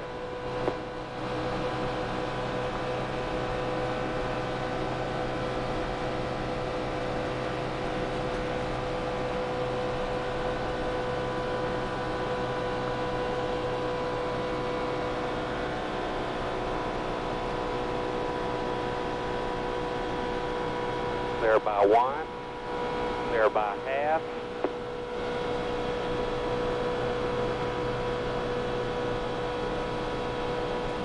Need to fix our tape. Jet 4, we got a plan on it. This stop coming up in 4 laps. Just keep your eye out on the 2 in front of you, Daystar waiting.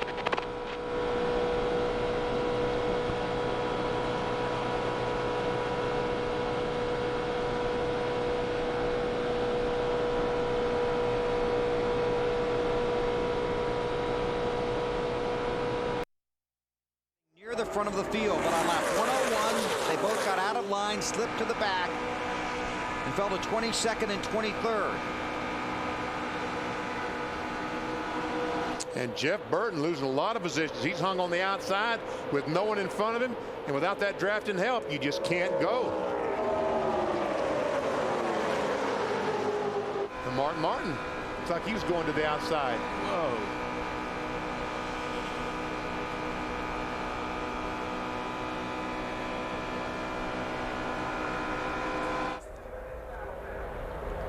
Report from pit road, the race leaders coming in about 2 laps.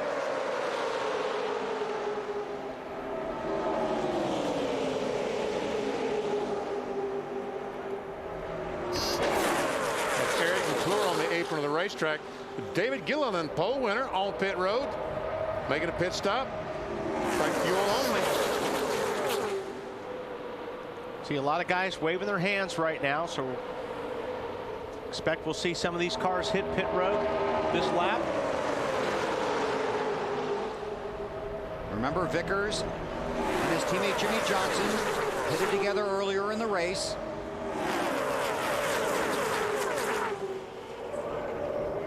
Have to be so careful here. The leaders stay out, but guys a little deeper in the field coming to pit road, including Jeff Gordon. That's Casey Mears, David Stremme.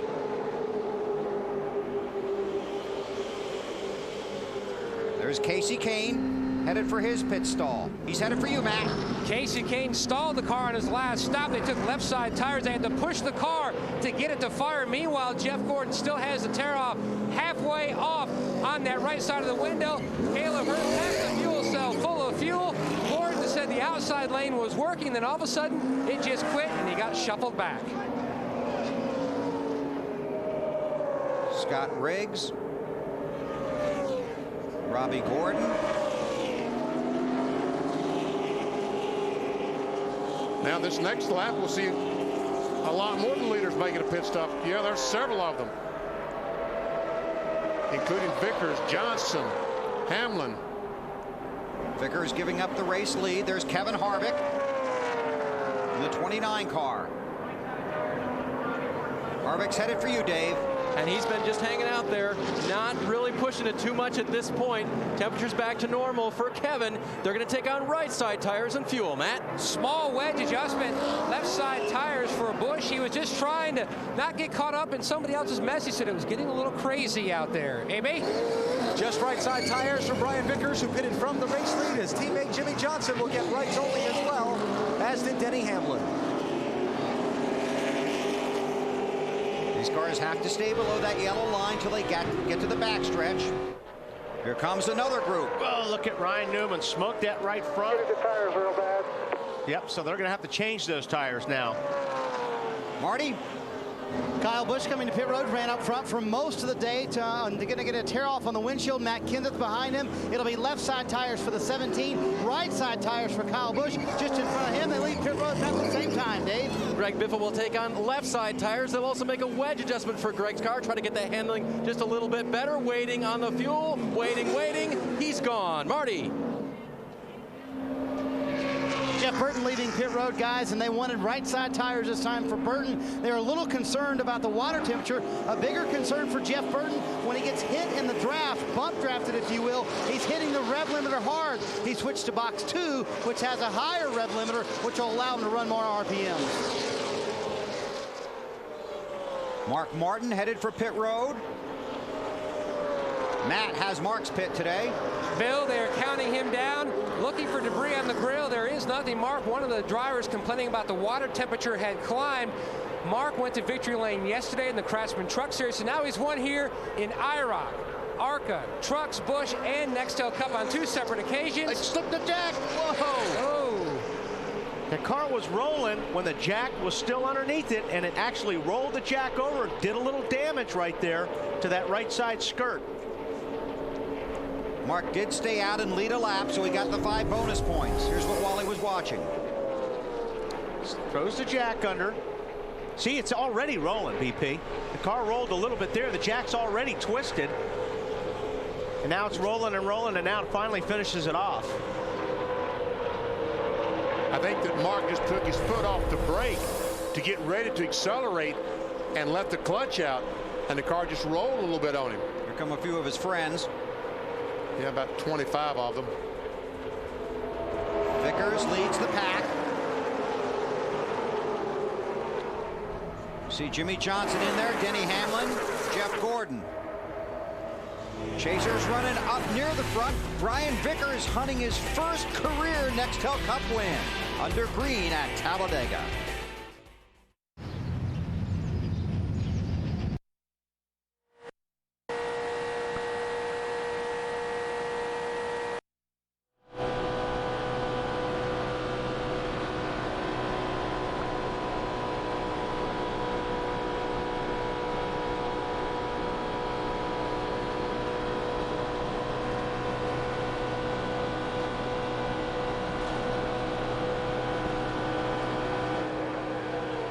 Still outside, still there, still there. And he went with you. Still outside. Still outside. They're all lined up outside. Still outside. Clear behind the 5. There's still a car outside, but you clear behind the 5. And outside, 3 wide, 3 wide. At the 20 coming, he's in the low lane. Still 3 wide, the 20's 2 back. Still 3 wide, still 3 wide.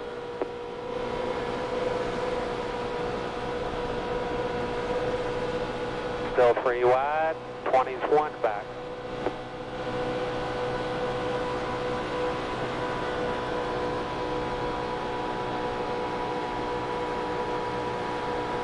Still 3 wide, still 3 wide. 20's there.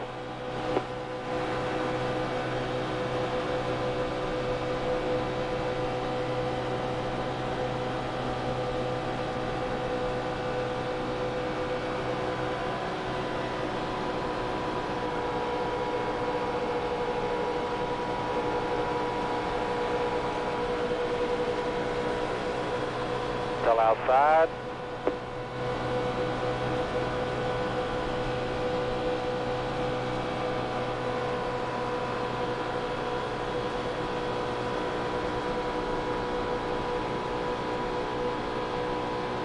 Still outside. Low lane's moving.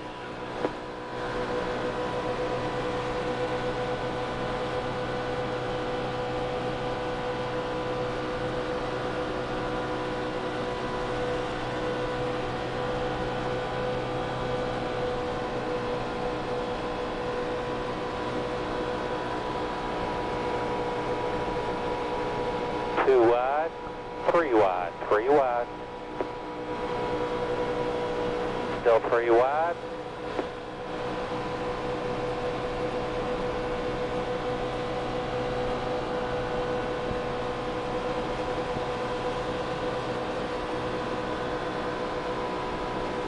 Still 3 wide.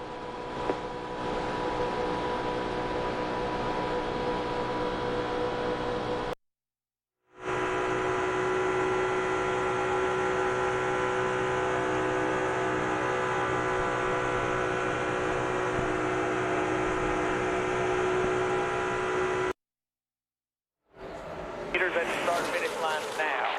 Hey, I'll see if I can't run a little harder. At 10-4, I just kind of let you know how far ahead we are of them right now. Maybe we can get a break. I don't know. I know. I just make it joke. Got plenty of time to think right here. you know, riding around the racetrack by yourself at 51 flat, you got plenty of time to You really think. do. It's the most boring thing in the world. Yes. People, even though you're running 190 miles per hour, it's so easy to do at a place like this when you're by yourself. But now when you're in this pack, it's a whole different story. And it also shows how Earnhardt Jr. and his team, how they've matured, because he's making, you know, trying to make light of a bad situation, and that's good leadership from the driver, trying to keep his guys loose.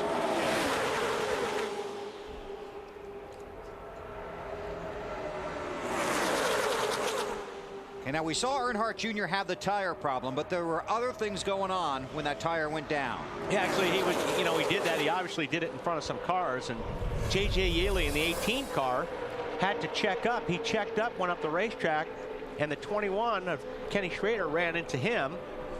Then they got tagged by Tony Raines in the 96. Here's Schrader. Really gave Yeley a pretty good pop there. I'm surprised both those guys didn't spin out. It really is amazing that we didn't have a crash, because we can see the damage to that 21 car. Yeah, and poor Schrader, I mean, he's running 3 seconds, 4 seconds slower than the pack with that damage. So it's just going to be a long day for him, Matt, for the rest of the day. And Jeff Gordon just commented how the 8 of Junior just pulled away from the whole pack with the 25 of Vickers. The one comment that he did make, he said to his spotter. Keep that up all the way around the track. This bus draft that was legal all in the corners. He did say to his spotter, tell the 48, meaning his teammate Jimmy Johnson, if I can help him, I will. I just can't run in the outside lane. It just bogs me down. If I leave the middle, I'm in trouble. Can't bump trap through the turns, can you, BP? Yeah, NASCAR they have no bump zones. In the middle of the corner, they have observers that watch these cars. If you go up and bump another car in front of you, you will be penalized by NASCAR.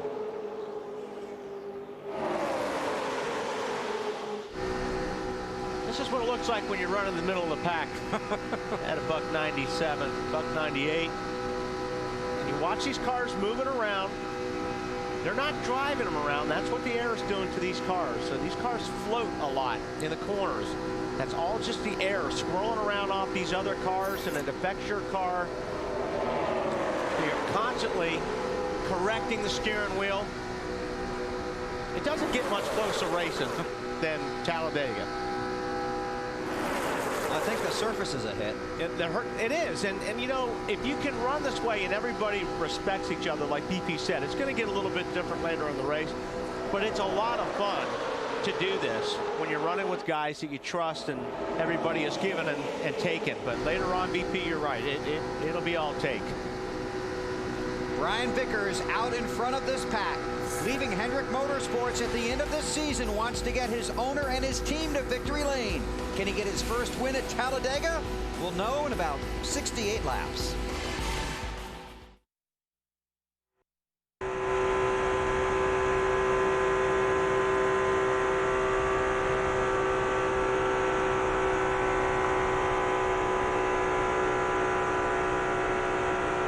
Nicer.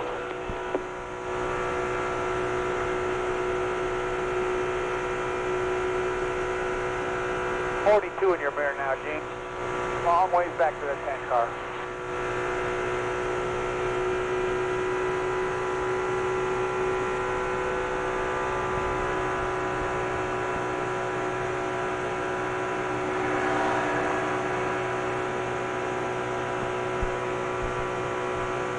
Clear low.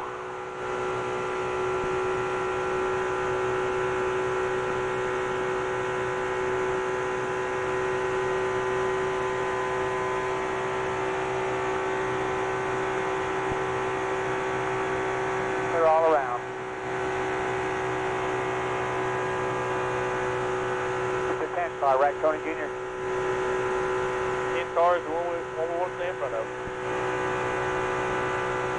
2 car lengths back to the 5 and the 24.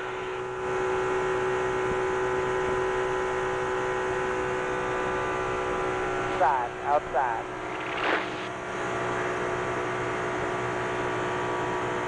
Here's something out for you.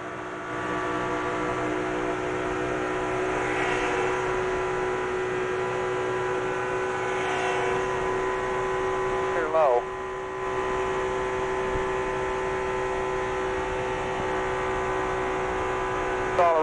wide behind you.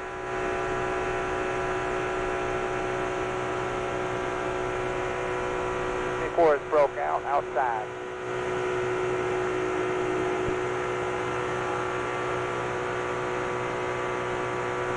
High if you'd like.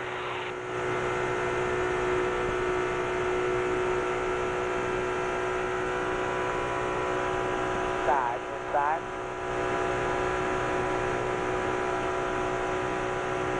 Clear low. What lane do you want to be in? Me, oh, Jesus. Okay, got the 99 looking outside. After the 99, you'll be clear. All clear.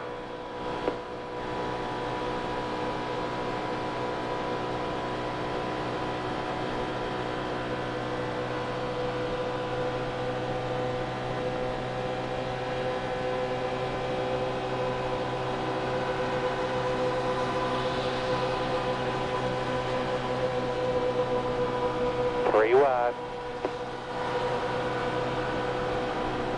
Four wide. Three wide. Three wide.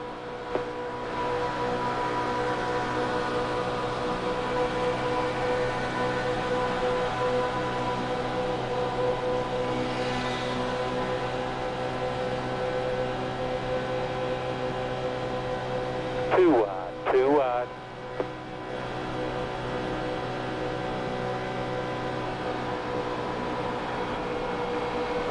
Three wide, two wide, two wide.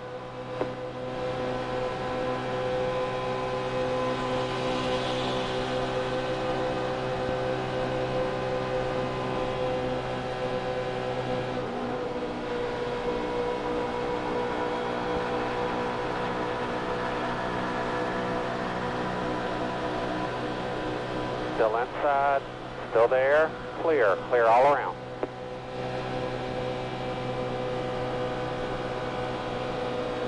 Outside, outside.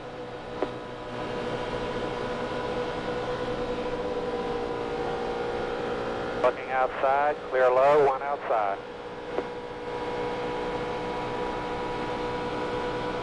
Still outside, still there.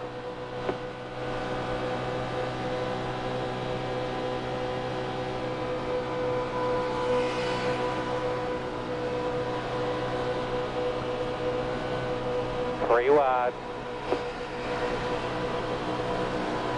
Four wide, four wide. Clear high, still inside.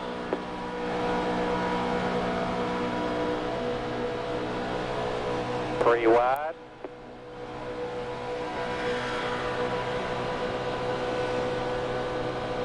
Clear low, still outside.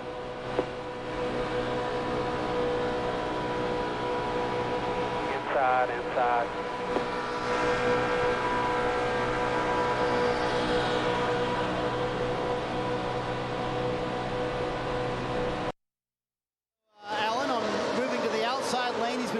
Tony Stewart here in this part of the race again. He's on ignition box number 2, which gives him more RPMs. These guys have finished back-to-back top 5s, and believe it or not, as good as the 31 team has been this year, it's the first time all year long they have back-to-back top 5 finishes, Alan. Denny Hamlin's one of the drivers trying to figure out what lane his car is going to work best in to try and move to the front. Right now he's in the middle lane. He said on the radio earlier that the middle lane seems to be a good place to run, but he thinks if you're going to pick up positions, you're going to need to be in the outside lane. He's not there right now. In scoring, Casey Kane in the 9. He's 13th on the bottom. He's been running the bottom and the middle. He tried the top, it just didn't quite seem to work as well, but he's been shuffled around. Evernham never won a plate race yet. They're hoping to break through today and also try to give him a boost in the points. He came in here 10. Snyder? Kyle Busch was saying earlier this would be a great race if everybody would quit side drafting. He says they're moving around too much on the racetrack. Let's stay in line. Let's race together. Kyle Busch has had a very good car run up front for most of the day. Now he's back in 19th, but knows he has the muscle to get back up front. Matt? And Mark Martin, he pitted last on lap 110. He was in the latter half of the window of the cars that pitted the last time. Now he's on the outside. said nothing about the race car. They took right side tires the last time. 2 times he's gone to victory lane here in Nextel Cup. Meanwhile, the 24, Jeff Gordon, not making a whole lot of headway. Fell all the way back to 27th, as you heard him say in the radio. He'll go from the back to the front, the back to the front, and he'll try it again. The 10 drivers in the chase for the Nextel Cup Championship and where they're running at Talladega. But it changes in a heartbeat here. Yeah, these guys, you can see they're starting to get more and more antsy. They're starting to do a lot more erratic moves now, later as we get into the race. Had just 1 caution flag for a couple of laps for a shredded tire. Caution is out now. Debris. That will put Junior back on the lead lap. Well, the drivers won't like it, but the fans might be happy. This might be the hit of the day. Most of them are very happy. Oh, yeah. A lot of red down there. Lots of red. And we realize that Alabama uses a maroon jersey, but I still think that most of it is Dale Earnhardt Jr. shirts. There were a lot of them here this morning. So the pace car will catch the field. Matt Kenseth was the leader last time by. They'll be coming to pit road. We'll come back for stops.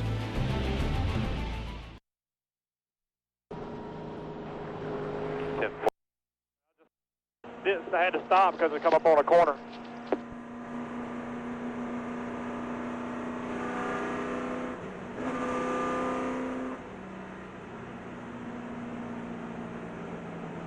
Is it bump drafting if I'm already pushing them, getting in, and always can I just keep pushing them around? Because it ain't bumping. I'm just pushing all the way around.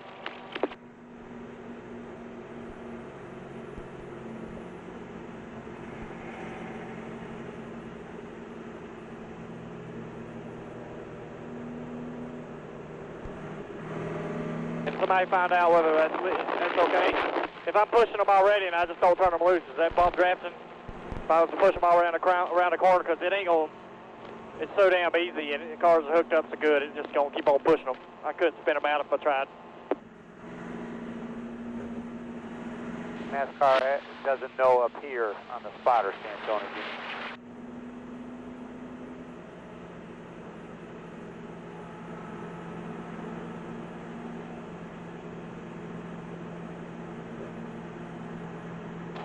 We ain't got a warning yet. I don't think I've been too aggressive. It's just been actually the most effective drafting I've seen in a long time. But that's my personal opinion.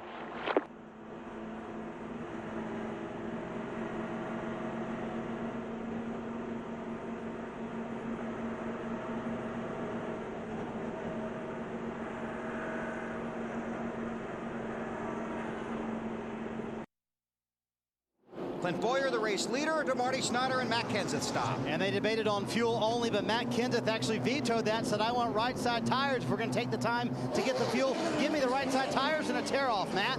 Kurt Busch trying to get Roger Penske his first restrictor plate points paying victory. Right side tires only, and he stalls the car, trying to leave to get around the 9 crew members. Dave?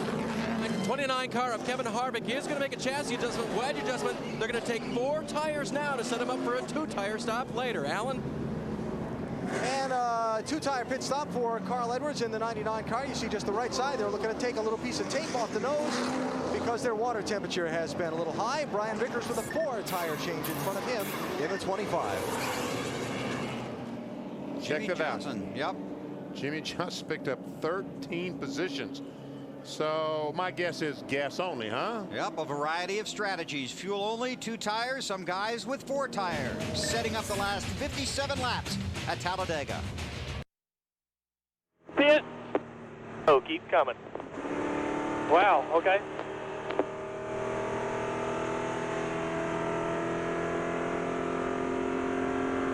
Yeah, we got to go around there and catch up to them, and then we'll get next time by. Pace cars in the middle of the back stretch, June. You got plenty of time.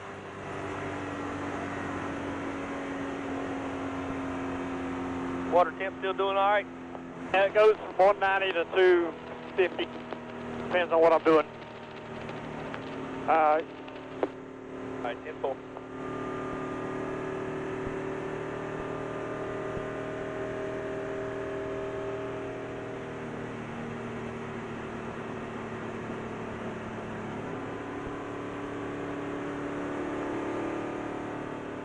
Left. 57. 57.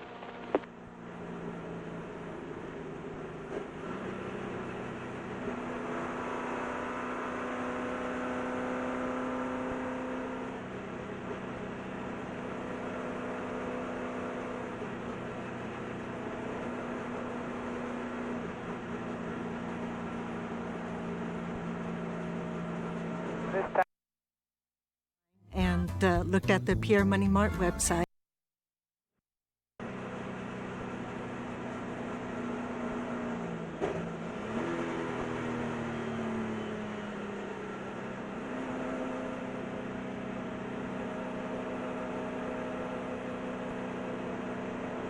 Adam Tony Jr. Yes, sir. Got these two coming out. Looks like the 22's taking 4. You're good. Come on in here, right here. Nice and easy. 4 tires, guys.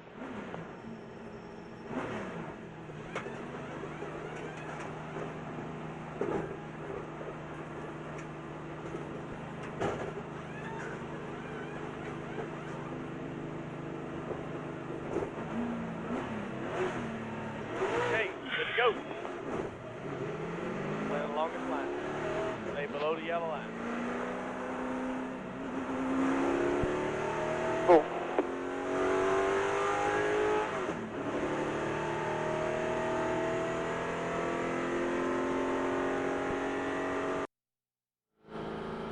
You'll be clear to pull up when you get back there.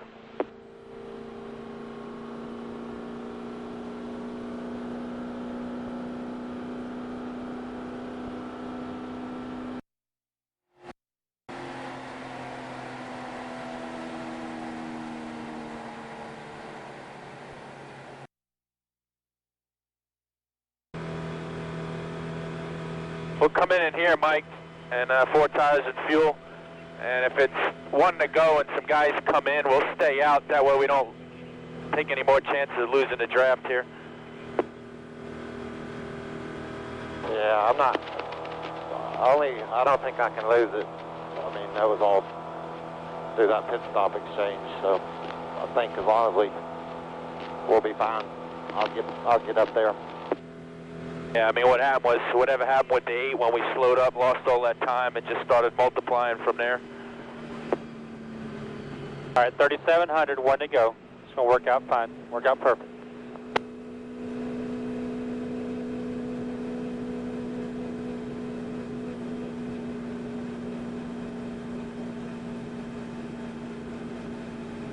Away. 3, 2, 1. 4 tires and fuel.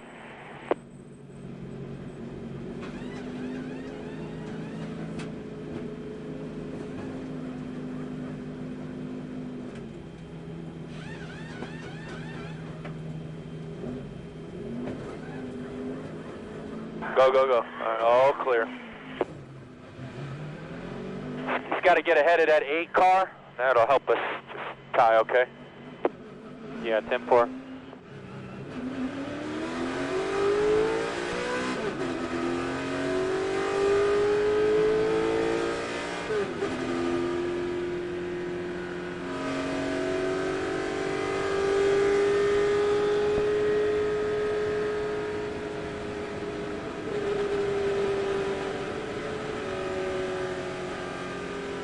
Yeah, going up behind that 96 right there. The 8 will be behind you. He got the lucky dog.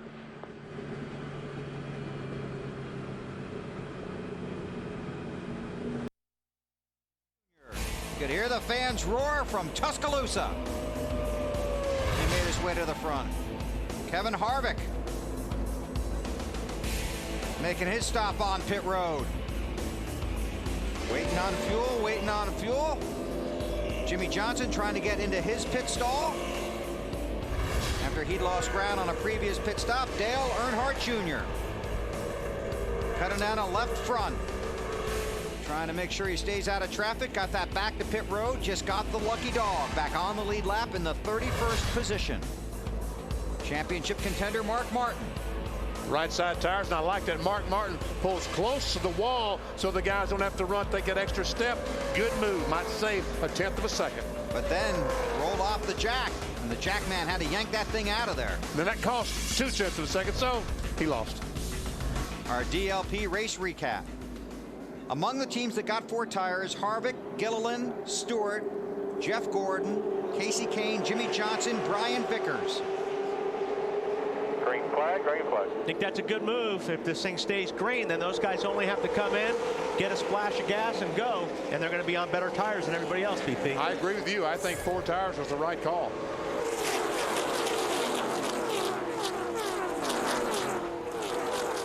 Clint Boyer is being pushed by the 17 car. Matt Kenseth, as they try to get away from the field. For a second, they had Bobby Labonte, a lap car in the 43, between themselves in 3rd place, but that vanished quickly. Denny Hamlin also took 4 tires. Want to point out that our race off of pit road that we showed you earlier after these pit stops was incorrect. Jimmy Johnson did not pick up 13 positions. There was a computer scoring error. He took 4 tires on his stop. Well, doggone, I was impressed. Boy, Boyer losing a lot of ground in 1 lap. There he is right there. He was in 1st and comes around that lap in 10th spot. See Kyle Busch in the 5 car swinging up high around the 12 with Ryan Newman.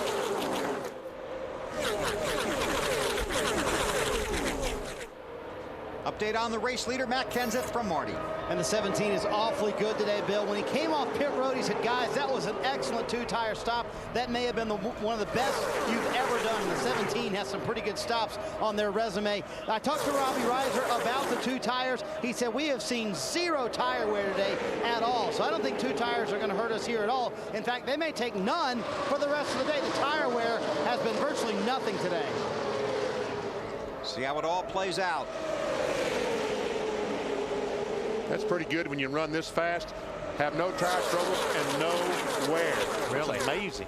On new surface. Yeah. BP approaching 52 to go. Are we making the shift from give to take? Yeah, we're slowly starting to make that transition. Wow. Matt? Bill, the former teammates Kurt Busch and Matt Kenseth working well together. In fact, over the last caution, they passed a message to Kurt from Matt that said, thank you for the help. I needed it. We'll do more of the same. And they are on the 2-tire strategy as well. Left side tires have about 20 laps on them, so that way they feel like the final stop, fuel only. Meanwhile, Jeff Gordon, he went the opposite direction in the 24, 4 tires, so they can go no tires on their final stop. Just fuel, quick splash of fuel only. Mark Martin, yeah. And that 6 car. Oh, there we go. Casey Mears, McMurray, and from Jeff a huge pack. No, that's Jeff Gordon. Jeff Gordon is in it. Martin Truex Jr. in the 1. Gordon just got hit again. Oh, man. You got real hard, buddy. I didn't see it at all. Yeah. I guess Junior's back there in the middle of that too, wasn't he? Yes.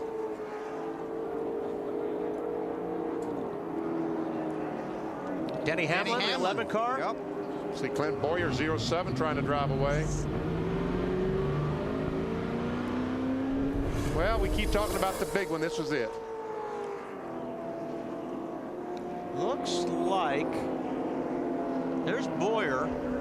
Oh, that started way up high. Who was that at way up high? Is that Carl in 99? Looks like it. Have to get another look. That started from way up on the outside of the wall. Like Harvick. Was Harvick right in front of that?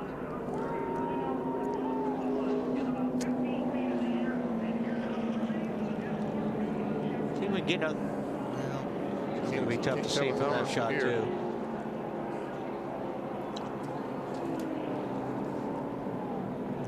Now Harvick goes high and just gets tagged by Gordon.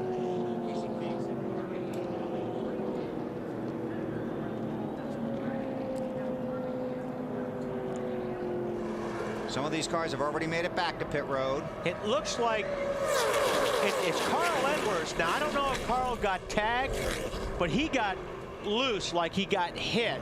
And he turned to the left. When he turned to the left, he went down the racetrack and hit whoever's to the left of him. Which is Casey Mears, I believe, in 42. Watch 99 on the left. Now you're not going to be able to see it from this shot. 3 wide. Inside, 4 wide. Trouble.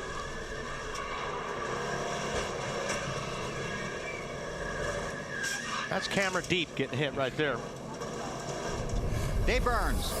Left side damage, Bill, on the 29 car. A little bit on the front end, mostly on the door of Kevin's car. They're going to pound it out just a little bit on the left front, but it's not as bad in the front as we may have thought. But the side, there's still, you know, wind that needs to, air that needs to go down the side, so Kevin's car will definitely not be what it was earlier. Alan?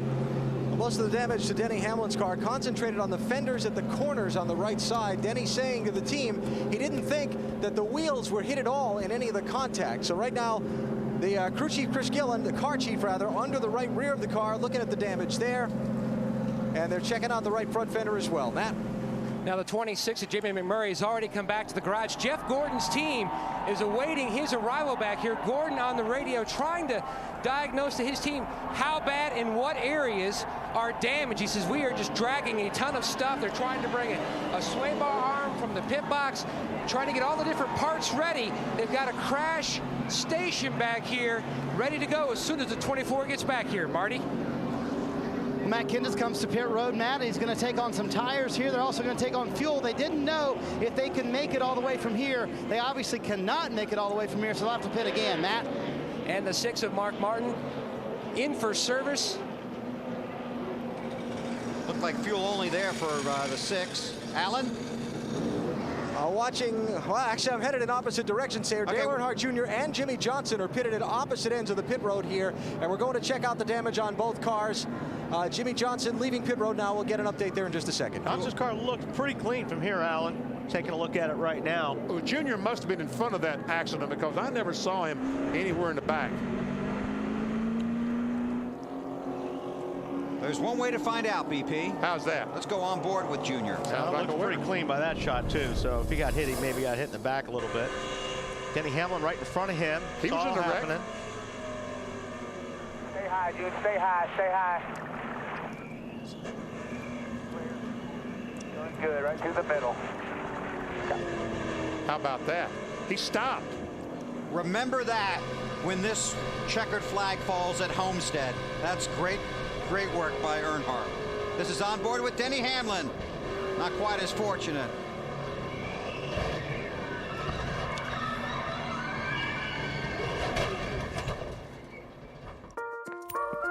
So, what kind of financial help are you looking for?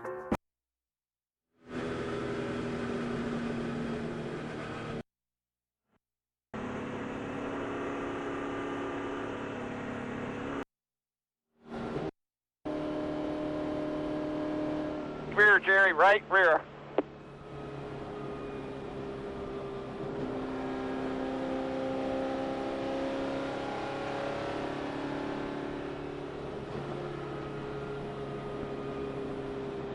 Need to go ahead and pit this time.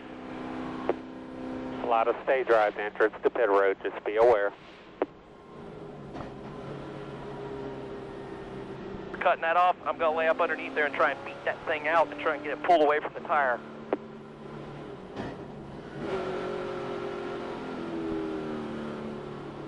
Second gear, 3,500. Pit road speed starts now.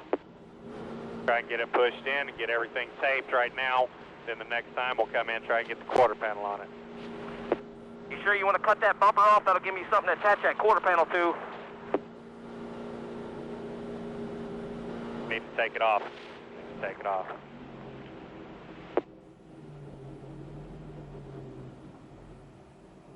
Connie, the high spot on that fender, push it in and get your foot in there on the fender and try and put that valence bar down.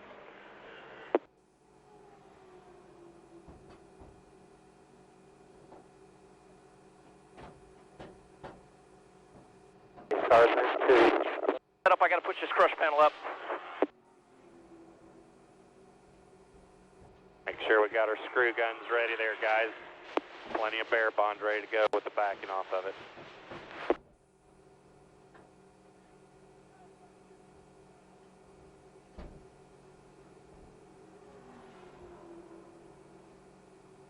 That hammer. Give me the hammer.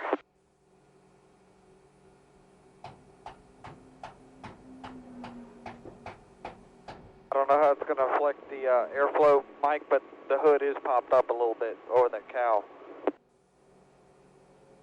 Air bond this center panel here, get it off the tire. 3.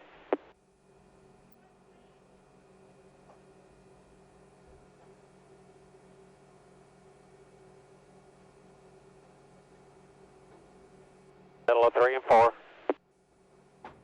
Okay, we need to work on getting the tire back on it, guys.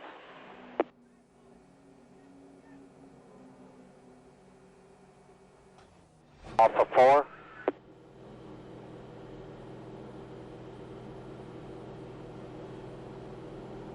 Back out. Need to go.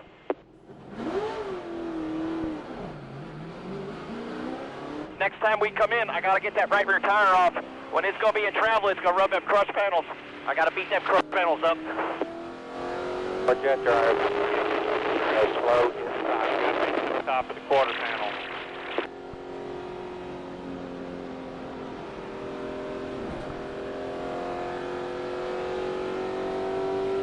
You are watching the UAW Ford 500 from the Together, it looks like the two, and then once that started happening, they all just started checking up, and then it just came all the way back to me. I thought I was going to miss it, and then the 42, he had corrected and couldn't go anywhere, and it's going to happen. I mean, the thing I don't understand is that NASCAR's been talking about bump drafting, for I don't know how many times we come here at Daytona. They said in the drivers' meeting, and they weren't doing a thing about it out there. I mean, guys are just bump drafting, and the more they do it, the more they get away with it, the less they seem to care. I know they care, but they're just not doing anything about it. You got to stop it when it starts. And, I mean, guys were slamming into one another. They're hitting each other in the corner. And, yeah, we're in control. It's a great racetrack. The thing's got a lot of grip, banking, everything's wonderful.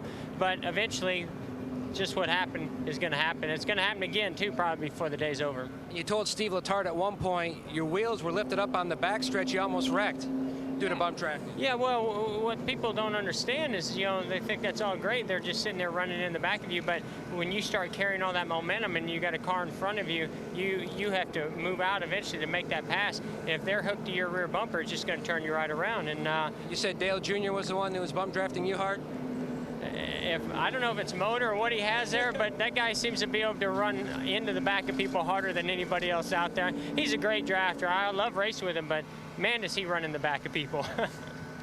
Big hitting the points the way it's looking today so far, but there's still a lot of day left. I mean, you never know what else can happen. Somebody's going to come out of here with a huge points day.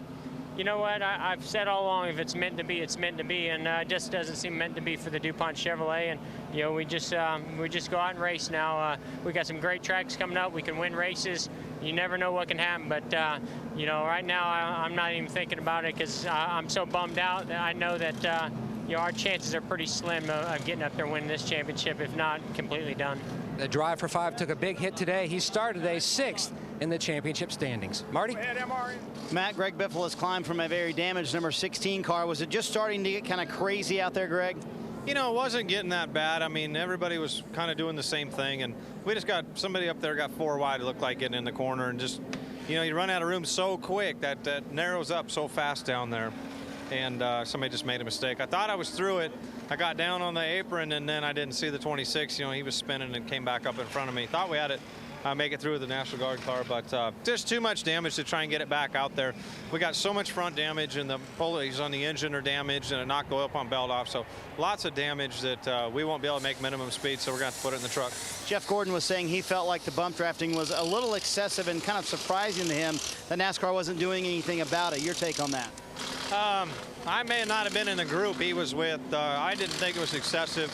I got hit pretty hard by the 99 a couple times, but 17 and I were working well together, and I worked with the 8 some, and something was going to happen, I think, sooner or later. It was so smooth out there, and just unfortunate we get caught up in it. Greg Biffle, done for the day, Bill. Under caution here with 142 laps complete. Yeah, I think what happened when I'm looking at this thing, Nemechek, for whatever reason, whatever's going on right up here up front, Nemechek may have checked up. The 99 had to check up of Carl Edwards. He definitely got ran into by the 48. And when the 48 hit the 99 and turned him sideways, he turned down on Casey, and it was just one of those chain reaction things. As the guys were checking up, and one guy wasn't fast enough, and it was the accordion effect. Yeah. Something happened about 5 or 6 rows in front of there, and all of a sudden, boom. He gets back to the 48. He runs in the back of the 99. We'll go on board Dale Jarrett's car here now. Now look at Jimmy Johnson up to the right. See, they start checking up. Sure didn't look like he got hit there, did it? No, it didn't look like he got hit there. But we heard Carl say on his radio that he got jacked up in the rear. These are the cars involved in the crash. Denny Hamlin, one of the chasers. Jeff Gordon, one of the championship chasers. Kevin Harvick. 3 of the chase contenders involved in this wreck. Marty? Yeah, I'm trying to describe what happened to Jamie McMurray because he was asking me, what was your take on all that? I don't know. I saw the 15 get underneath the 07, and I don't know, the 07 got turned around, and then you're just kind of along for the ride. So, unfortunate. Seemed like you guys had an awfully fast car, and people wanted to work with you, though. Yeah, the Crown Royal Fusion was it was really fast at the start of the race. I couldn't believe it. It's the same car I ran 5th with here in the spring, and you just have to put yourself, in the right position at the end of the seal. But it got really hot. I don't know if I got a piece of tear off or something on my grill, but the car got really hot, so we kind of had to ride in the back the run just before that. We got it cleaned off, and just get caught up in a wreck. Jeff Gordon was saying the bump drafting was a little surprising to him. Did you experience any of that? I mean, we were hitting each other pretty good. After the Daytona race, they had lightened the bumpers up a lot, and after the Daytona race with like 4 or 5 to go, people started hitting really hard, and everyone got out, and I think they were surprised how much their car wasn't tore up. So it's pretty aggressive today. They're working on the 26 car, hoping to get Jamie back into the race, Bill. Thanks, Marty. Also working on cleaning up the track here at Talladega. Take a look at the championship standings as they run now with 45 laps to go here at Talladega. Jeff Burton, one of 4 cars that did not pit under this caution. Burton, Tony Stewart, David Stremme, and Reed Sorensen all stayed out. Jeff Burton is the race leader under caution. Tape that back bumper bar real good. We'll set the thing down, top it off, and send them out.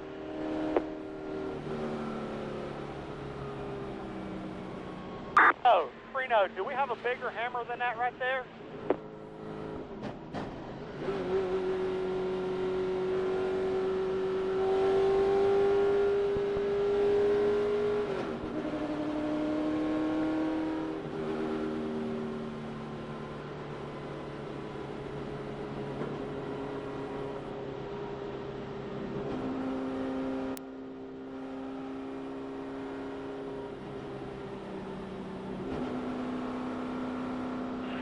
Okay, go ahead and pit this time. Going to jack the right side up, take the right rear off. Going to get that thing finalized in there. Tape to the back bumper bar real good. Don's going to work on the yeah.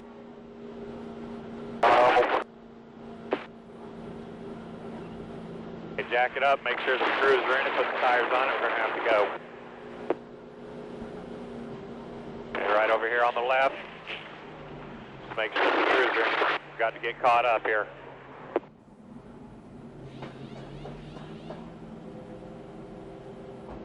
Do we need to change the left side tires? You're going to have 4 fresh tires here.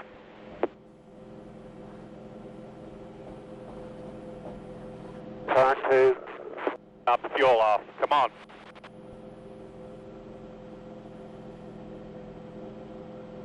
Okay. Fuel's good. Got to set it down. We got to go, guys. We've got to go. Set it down.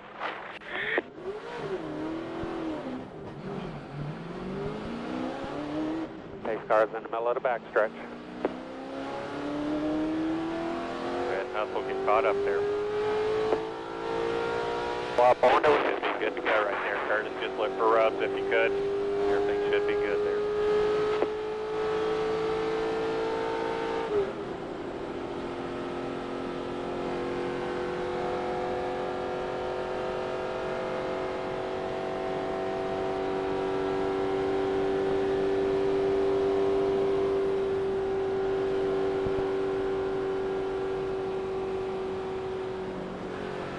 We are going green this time. Make sure. Something bigger. Hero.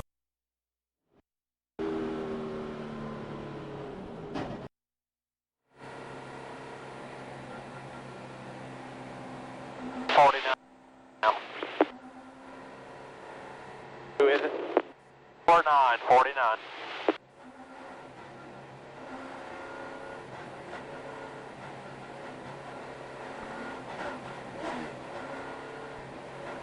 Pace car's off.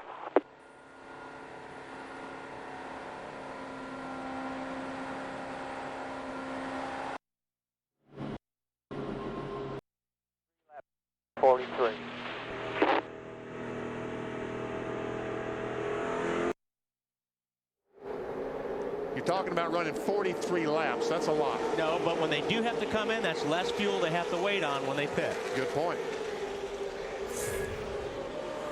All right, let's see if we can get it sorted out.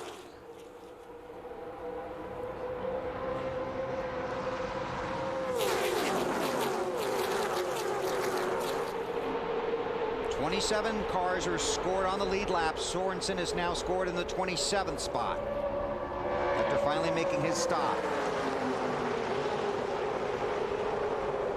Jarrett, the second car there, is 1 lap down. But we know he has a fast race car. After all, he qualified second here yesterday morning. See Tony Stewart back there in the 20 trying to push that green 18 car. It's J.J. Aley in the 18.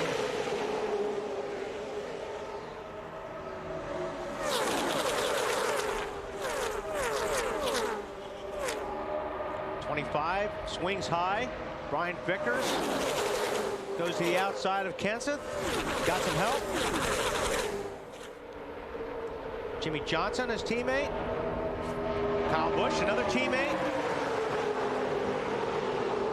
Marty, what's going on with Kenseth? He's got a strong race car, Wally, but he was a little worried about the other guys pitting behind him. He brought it up on the radio right as everybody was doing it behind him, so they could not make it to pit road. They cannot make it all the way on fuel. They have a very strong race car. They're also fairly confident we'll have at least one more caution before the end of the race, Alan. Let's talk the top 2 cars in the race right now. Brian Vickers, Jimmy Johnson. Vickers on the green flag pit stop just before the caution came out, had a left front tire going down. Lucky break for them. They found it as they took the tire off the car. Jimmy Johnson, I talked to Chad Knaus under the caution. He said no damage for them in the bottleneck that started that big wreck. He said they came down pit road to take 4 tires and top off the fuel as a precaution, and obviously to get the fuel in the car. Well, look at that. The 20 and the 8 found each other. Had a really good run. Almost had to slam on the brakes when they got to the 88. Jeff Gordon's car back in the garage. Ooh, Robbie Gordon gets a good run on Junior down on the bottom in the 7 car. Try to get another spot. Trouble for the 41. Just stay below the yellow line, please. Caution is out. Looks like Done. Done is not a problem there. That's what I was thinking. Done. Now what are you going to do, Benny? Well, 38.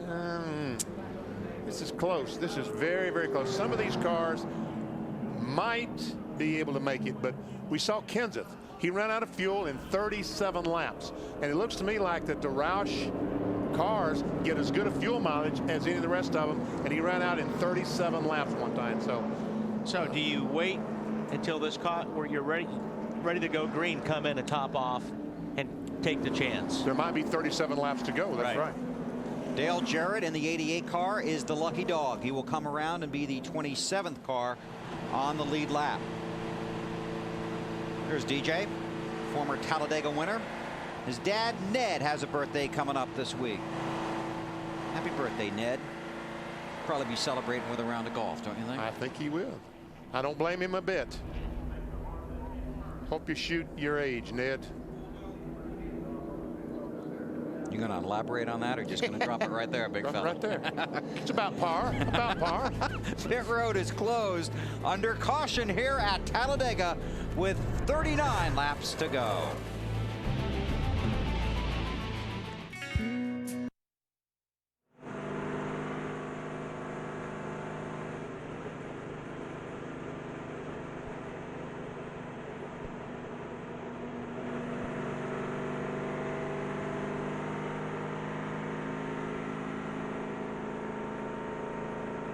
7018.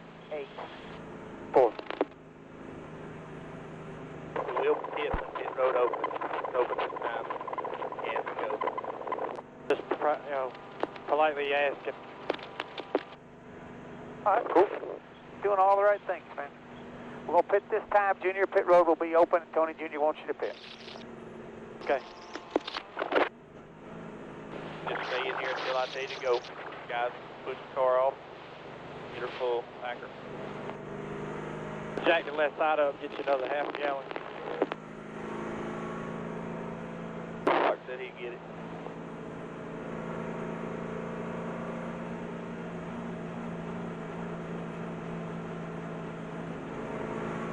Jack the left side up for the first, second of fuel flow, and then drop it, let it fill up the rest of the tank.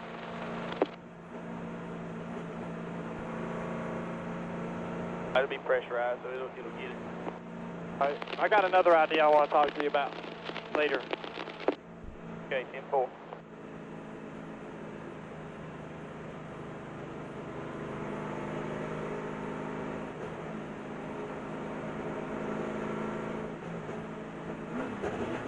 Road is open. Pit road is open. Derek Cope are the 3 cars scored out of the race. Field coming to pit road. Marty, you'll start it. And Robbie Reiser talking Matt Kenseth into his pit stall right now. They're going to take fuel right here. Enough fuel, they think, maybe to get to the end of the race. It's going to be very close. He's going to have to save some on the track, Matt. It's going to be the exact same scenario for the 9 of Casey Kane. They packed it full. He's away. Hey, babe. Watch for Jimmy Johnson to stop and immediately start creeping forward in this 48. That's how little fuel they'll need to top off the tank. There he goes. Tell you what, these guys need to stay on the apron all the way around the track, BP. Yeah. Because when you get up on that banking, that fuel will spill out of your overflow in the back of your cell. If you stay on the banking, you'll keep that fuel in the car. So it'll be interesting to see what these guys do in the corners. It's also a shorter way around. It's shorter way around, but there is so much doggone debris down there. Yes. It's always concern for a flat tire. You think some of these guys might be back to pit road before we go to green? I do. I think that, I don't think all of them can make it, no. Okay. See how it plays out. Right now, 38 laps to go at Talladega. 4th. Just kind of put her in high gear when you get back there. It's going to be close, but you'll be good.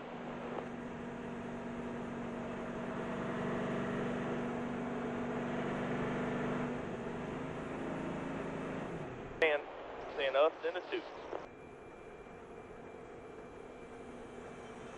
10-4. What if I was the coast to back stretch with the motor not running?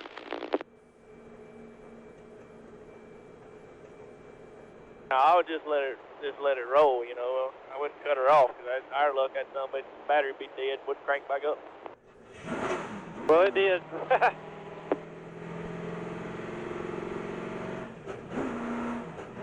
2 now,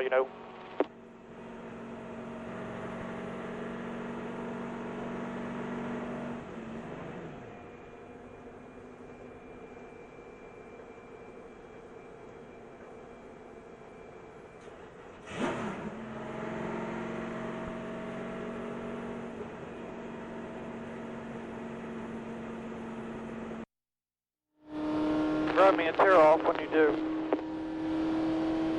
Just tear off.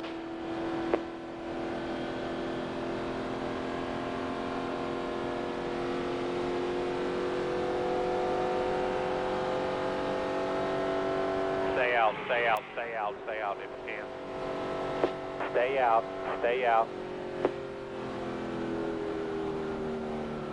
We're going to have to go to the back anyway, guys. Yeah, 10-4. Damn it. Be all right.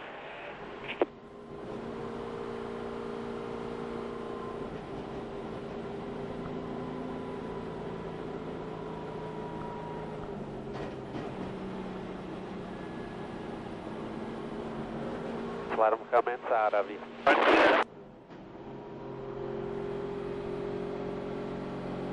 What do we look like on fuel right there? We're all right.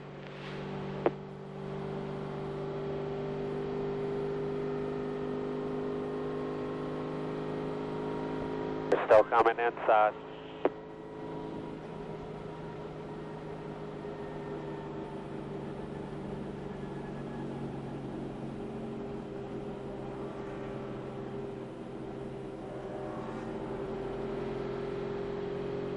Still coming inside. It's about 10 more.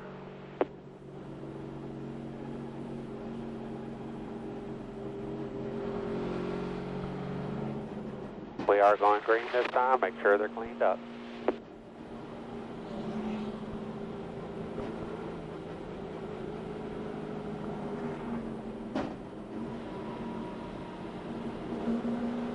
Last one will be the 66.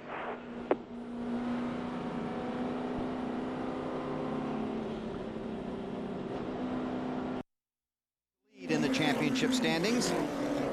Imagine that.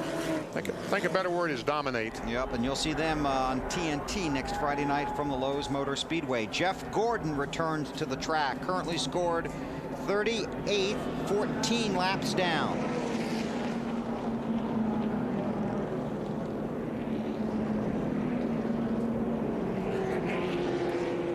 Well, he can get by Reed Sorensen. They said he was in the pits for 24 minutes. That's pretty good work by that DuPont crew to get him back on the racetrack. Car 24 for 24 minutes. A number of these cars have just topped off on pit road.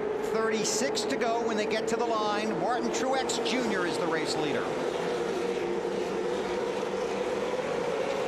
It might be Kansas all over again. The leader, the winner, may coast across the start-finish line.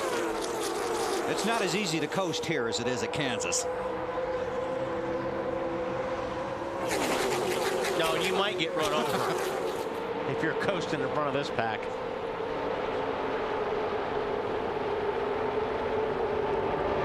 Is going to try to take that lead right away. He's got his teammate Vickers behind him, and Truex has got no help, Alan.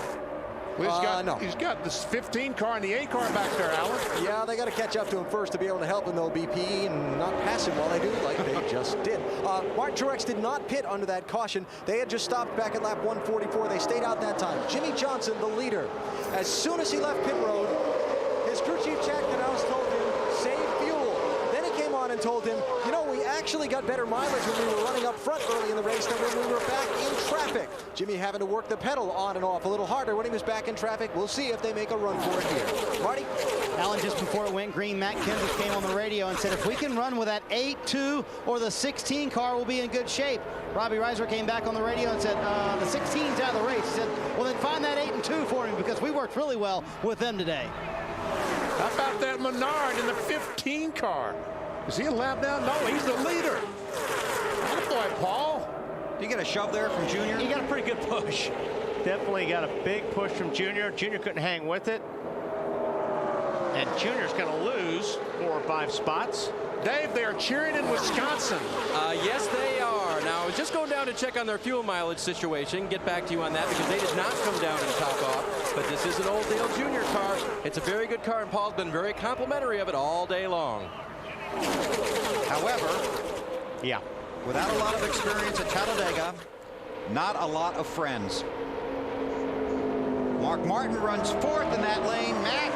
And Bill chugging along is that 6 car, Mark Martin. Now, Pat Tryson told him, fuel is not an issue for us. Just go ahead and go out and get them. The problem is Mark says his car is good. He just doesn't have enough speed to try to pull out and make a run. Meanwhile, the 2 of Busch, they are good on fuel. The only question, if they get a green-white checker, they may be questionable, but that is it, while the 9 of Casey Kane came in and topped off. Marty? His old friend Jeff Burton down there on the high line, rather, he stayed out under that last caution for 1 lap so he could lead the lap. He got the 5 bonus points for leading that lap. Jeff said we have a car that we can work with and get to the front with. Very smart on pit road earlier. We showed you the replay, avoided what could have been a bad situation. Now he's got a fast car with his old teammate Matt Kenseth behind him. Doing a little mirror driving there, BP. This is where you start trying to use the guys. You look up in the mirror. If you see somebody coming like Stewart right there with the big run, you pull down in front of that car and hoping that they'll give you a push and get you to the front. You got to time it just right, and you got to make sure they hit you straight. I tell you what, that Tony Stewart in that 20 car was getting an unbelievable push from the 9 of Casey Kane as we see him 4 wide in the tri-oval.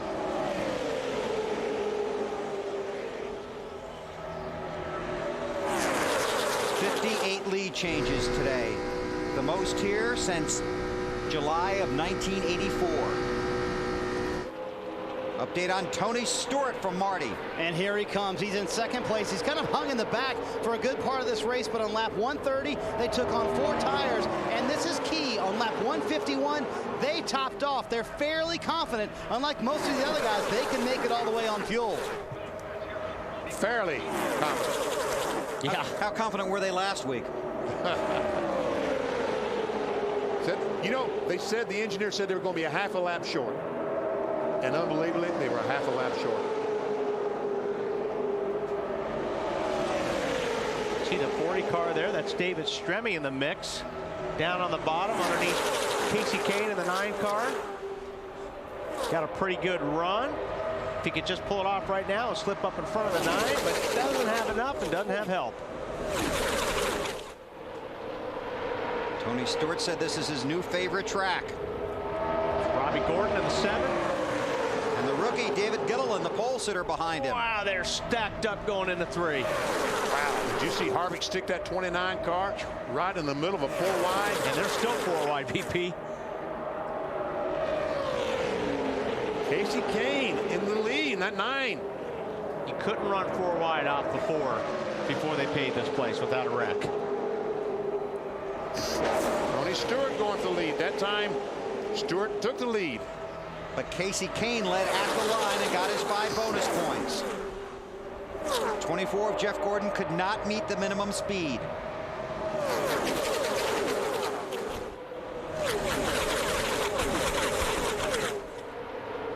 Stewart back out front.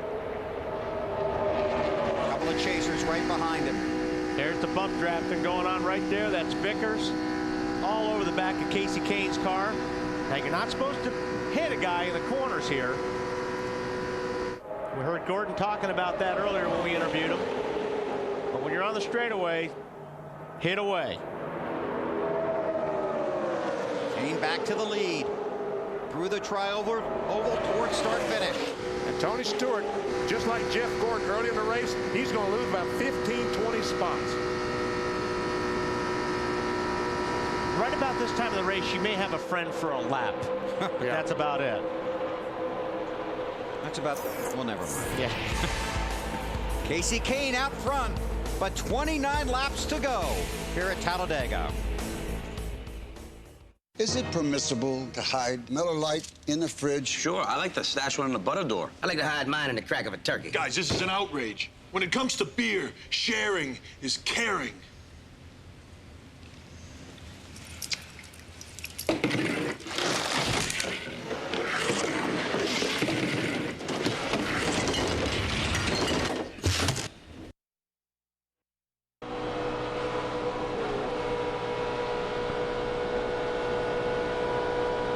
Still outside. We're behind the 15 if you need it.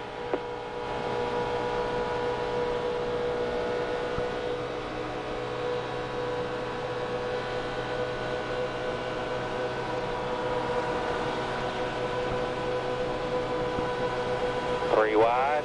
3 wide.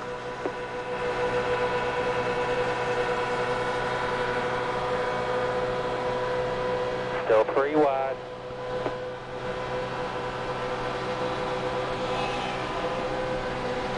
Still 3 wide.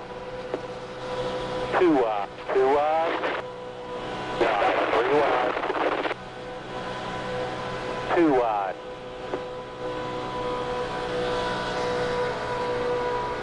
Still 2 wide.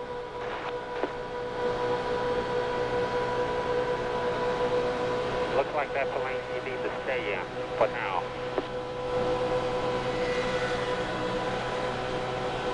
Three wide. 2 wide. Still inside. Bottom, and you'll see him. Probably catch him right at the tri-oval.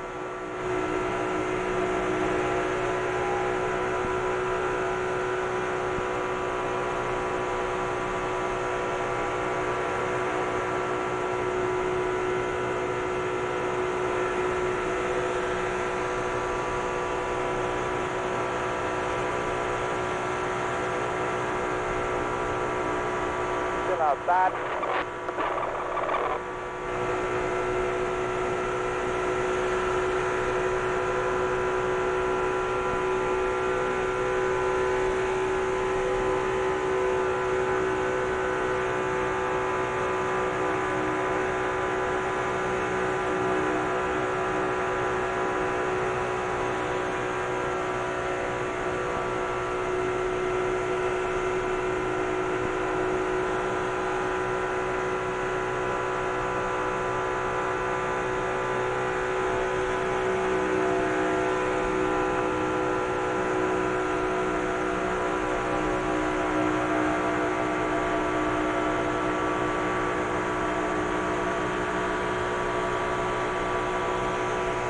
2 by 2. 1 in the 29 behind you.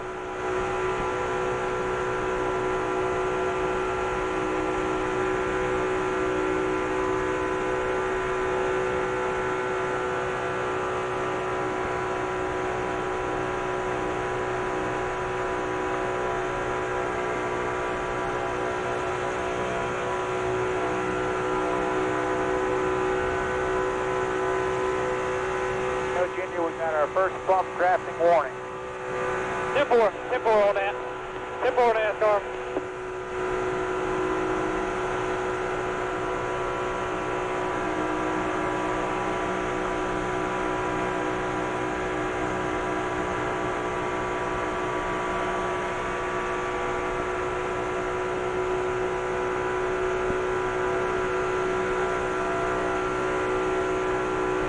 Outside, Gene.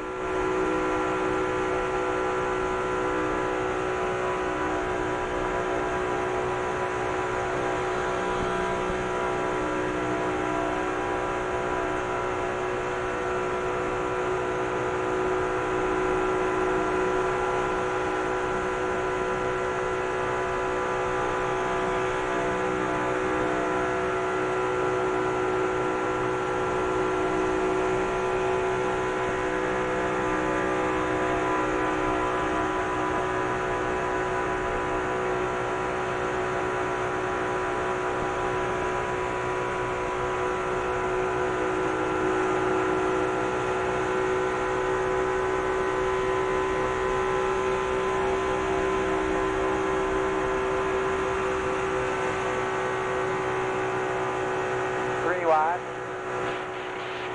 Clear all around. Clear, clear.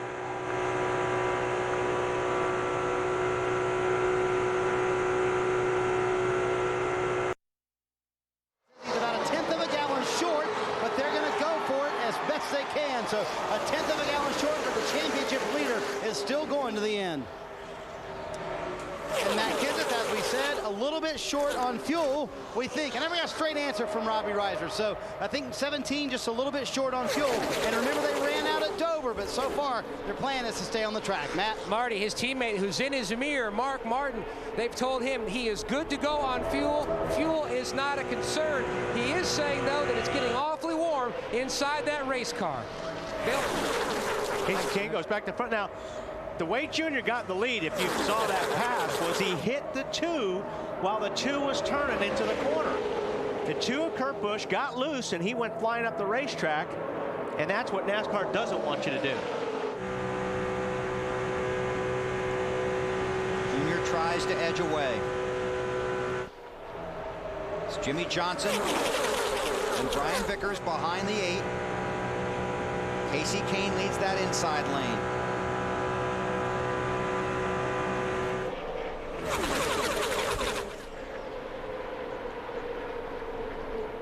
27 cars on the lead lap. Here's the pass Wally was talking about. Okay, so watch, he's going down the corner. Now he's already got the wheel turned, and he just got into the back of him just a little bit. Kurt Busch had to save the car. He slid up the racetrack. Caught his breath. Junior got the lead. Now Casey Kane in the 9 is trying to take back the lead. They've been beating on the back bumper of that 9 car today, haven't they? Yeah, they have. Everybody has been.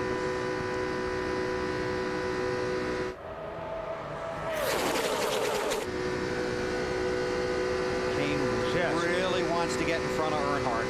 Yeah. Johnson in the 48, Kurt Busch in the 2.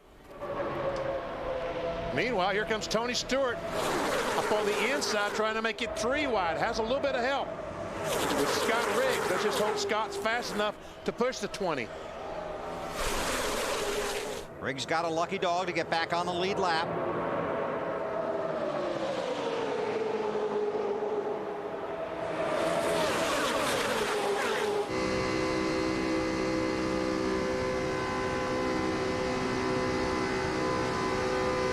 Chasers running the top 3 spots, 5 in the top 8. All change here so fast, though. Yeah, it really does.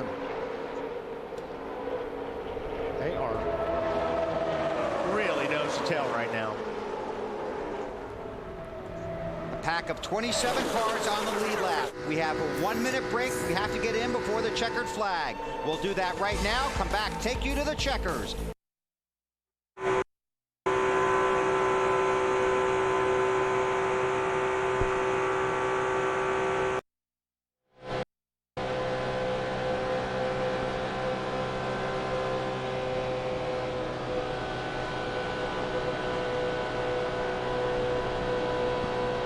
All around.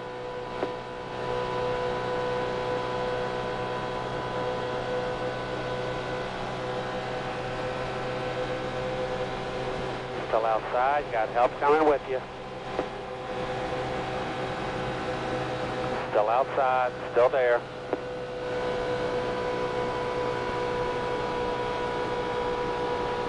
Clear up one lane.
Go 2 by 2.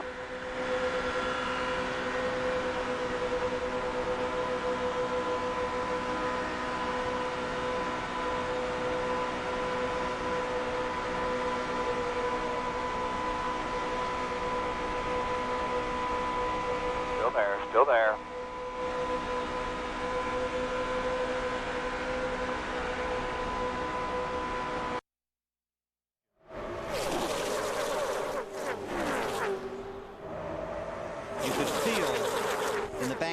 Countdown to Green pre-race show that Dale Earnhardt Jr. could not wait for this race to get started. Well, he knew he had a good race car. I mean, he was very disappointed in qualifying, but in practice, his car was really strong. They were real happy with that car. And you're right, he couldn't wait to get started. 5-time winner. Alan? Well, Bill, Dale Earnhardt Jr. looking to see if he can score. Oh, we got trouble, AB. J.J. Yaley trying to hang on to it. Caught a couple of cars. Paul Menard, Tony Stewart, David Stremme. Kyle Busch, who'd fallen off the pace, gets through it.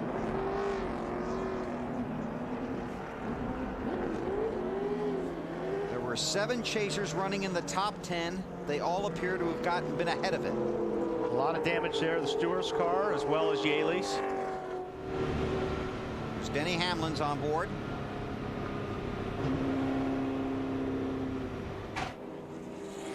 Jeff Gordon, meanwhile, is back on the racetrack. This is going to happen right in front of Tony Stewart. It's like Stremme is going to get in the back of the 18 and just hook him. And the 11 car ran in the back of the 20. No, I guess it was a 15 that did most of the damage. Boy, it looked like Hamlin got through there somehow. He ran in the back of the 20, but I'm not sure how much damage that he did. He got it pretty good. He did. A lot of quarter panel damage. So the right side tire is smoking on Hamlin as well. Well, I mean, Yaley just got off the throttle like, almost like a tire blew or something, because he slowed down really fast. And those guys behind him, they couldn't do anything. Here's Hamlin's on board.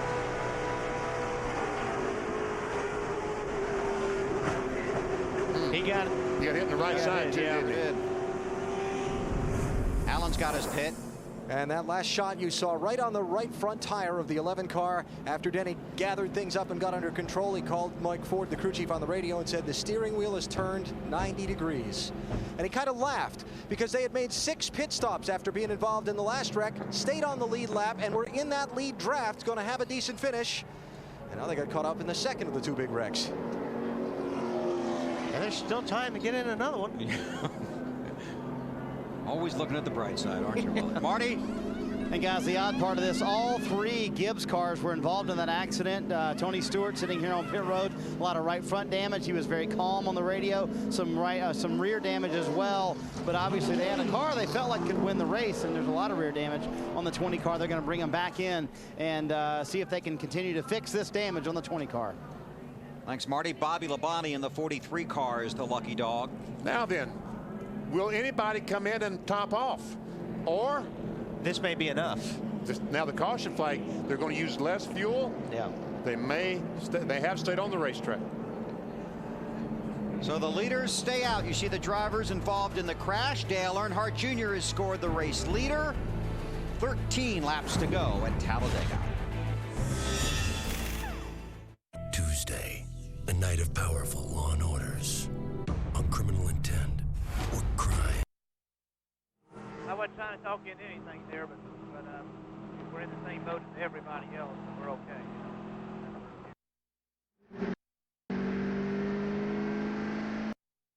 Tape, patch tape, cover up that lower grill hole.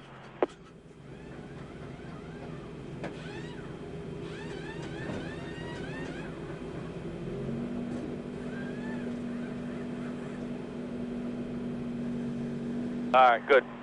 Thank you. Go ahead.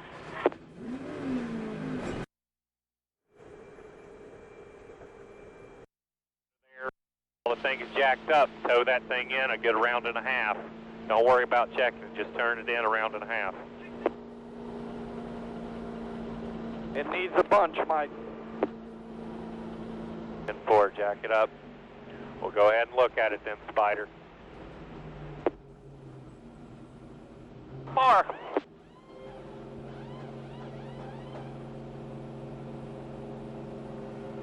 Left. Come left. Come left. Turn it left, Denny. Keep turning it. Whoa. Right. Back right. Stop right there. 3. Okay. Wheel right there. Take your wheel off and put it back straight. The steering shaft is twisted. 3 and 4.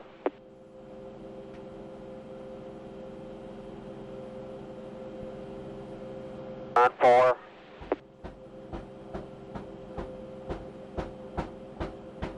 We gotta go. Okay, grab that stick there, Spider.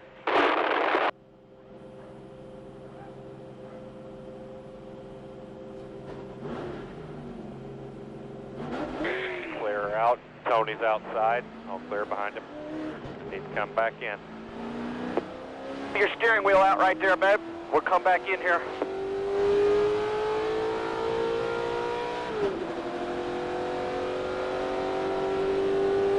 Rubbing there, Curtis. Bar, no rub. Bullshit. Right front needs to be cleared some more. How's your steering wheel?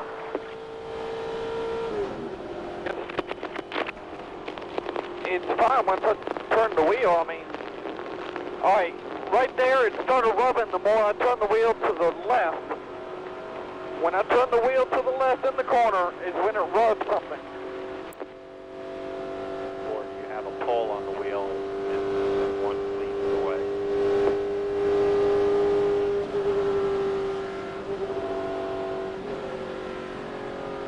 These trucks when you come down Bear Road, 3,500 second gear. Big steel hammer, a big steel hammer, not a dead blow, something that's going to move some metal.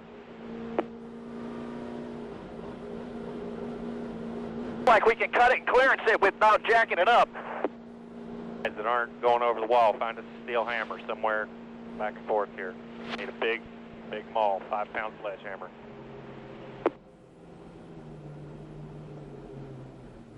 Left right there. Get it to where it's not going to rub there, Spider. On 3.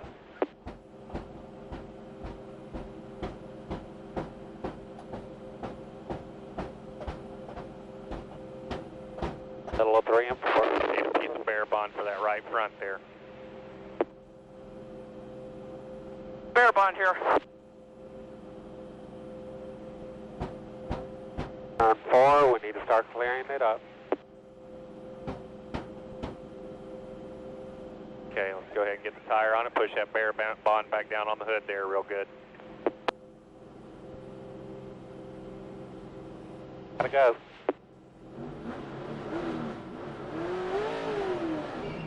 There behind you. Go ahead and get caught up. Check the thing for rubs right there. That's 12 laps to go. 11 laps. Caution car gets back here. Coming to 1 to go.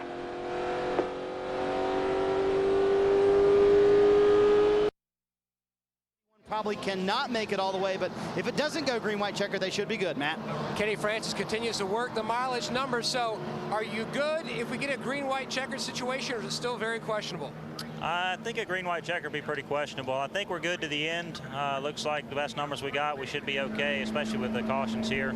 Be hard to say on a green, white checker, but really no one's got any choice. You know, the way the track position is and 10 to go, you've just got to stay out and hope for the best. They continue to tell him, shut the car off and coast under caution, and also protect that bottom. Do not give it up, baby. With Tony Eury Jr., Dale Earnhardt Jr.'s crew chief, your driver got a warning from NASCAR earlier before. How did he react to that? He was cool with it. You know, he asked the question like 2 cautions before that. You know, when was too much, and you know if he'd been jumping over the line. So they were nice enough that they let him know, and he's cool with it. Just the smaller plates, it just makes it tighter, and the guys have to do what they got to do to get around here. But you know, I'm really proud of my guys. It's a car that we just decided to bring Monday. So hats off to all them guys. You've got 2 teammates lined up behind you. You've already come back from a lap down and had a good recovery. Has he strategized it all over the radio? No, not really. I mean, he's been in this situation before, and he's probably the best out there to do it. So I'm gonna leave it in his hands, and whatever we get, we get. We're still looking at the big picture, but I know he can do it. Thanks, Tony.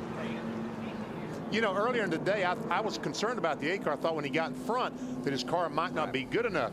But I've heard all the experts say he's the best car out there, so I'll believe Jeff Gordon and Todd Berry.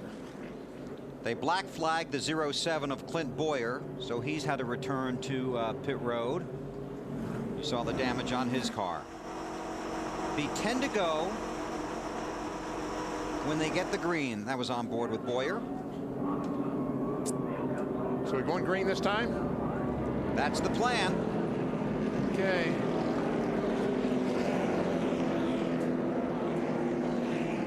Pace car to pit road. 25 cars on the lead lap from Dale Earnhardt Jr. all the way back to Denny Hamlin. There are some cars that could have pulled up, but I'm glad they didn't. 7 of the 10 drivers in the chase for the Nextel Cup restart in the top 10 spots. Report from pit road is that Tony Stewart will try to help Denny Hamlin get to the front. Teammates, of course, for Joe Gibbs Racing. And as Alan Bestwick talked about, Dale Earnhardt Jr. has the 20, the 48, and 25. Rick Hendrick owned cars, teammates directly behind him. Yeah, I'm sure that 8 car will start getting real wide here in the last 9 laps. He'll be looking in that mirror. What's Burton? Oh, he may have a tire going down. Burton. Championship leader. Be ready, guys. Be ready. It's coming. The way that car wiggled, he may have a tire flat. Marty, he came on the radio and said something's wrong. And he said, I think I've got a flat. Fortunately, it happened pretty much on the back stretch going into turn 3. A very opportune time to have a flat tire for Jeff Burton. He diagnosed it. He said it's a left rear flat tire. They bring in the pit road. They will change left side tires only for the championship leaders as Dale Jr. and everybody else races around the track. He will try to get these tires changed as quickly as possible and back out on the racetrack. Tough break for the championship leader, Bill. Back up. They're going to go down a lap for sure, Marty. Evidently, the right rear, they're changing right sides as well. 4 tires under green for Jeff Burton. He came to pit road with an 87-point lead in the chase for the Nextel Cup. Well, that's going to change in a lap. He said here in the media center on Friday, everybody's going to have a bad race. It could be here for me. Look at that, from 87 to 16 in 1 lap with 10 to go.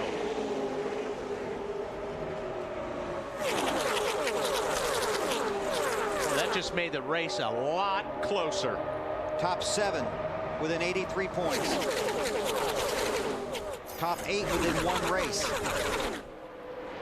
156 points. Now the 48 and the 25 are probably trying to figure out, BP, when they're going to pull out. It's not if. It's when. It's when. And they're hoping that the 9 goes with them, because I think the only way to beat the 8 car is if everybody leaves him out to dry. Leaves him hung out there. Allen. Well, not only when you pull out to pass, but where you pull out to pass. Brian Vickers, 3rd place car in that 25 under the caution.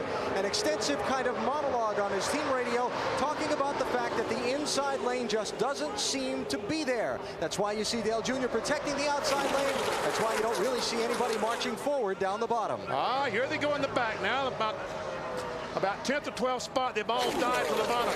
Kenseth trying to go on the inside. Hoping for help from Harvick. Then they get back in line. This is where it starts getting dicey. 7 laps to go. Everybody wants to get everything they can get.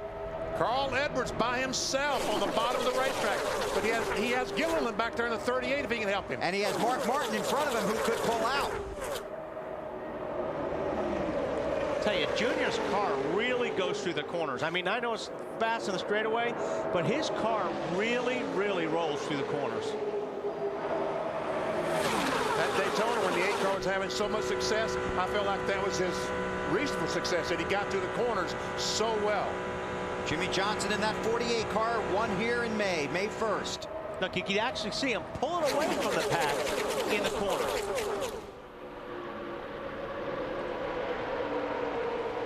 Is there any chance they'd all pull out and try and hang out Earnhardt? Well, that's what I'm saying. The only way I think they're going to beat him is if they do that. They all have to. And they should do it sooner than later. Right. I mean, they shouldn't wait for the last lap because, like I said, Junior's going to make that car awfully wide. 5 to go at the line this time. And so he should. Through the trioval.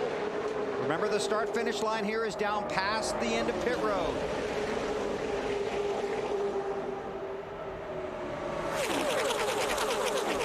Johnson thinking about it.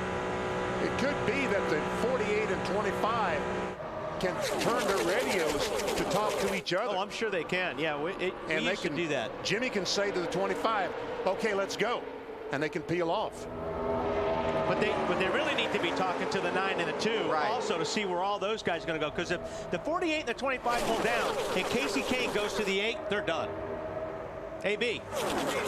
Just a couple things to think about. First of all, Jimmy Johnson trying to race to get back into a championship in second. He certainly doesn't want to get involved in a wreck with a risky move. Brian Vickers is leaving the Hendrick Motorsports team at the end of the year. He wants his first win. How loyal will he be to Jimmy Johnson's back bumper? We'll see. Matt? Got 2 Dodge teams, Evernham and Penske, both looking for their first restrictor plate win.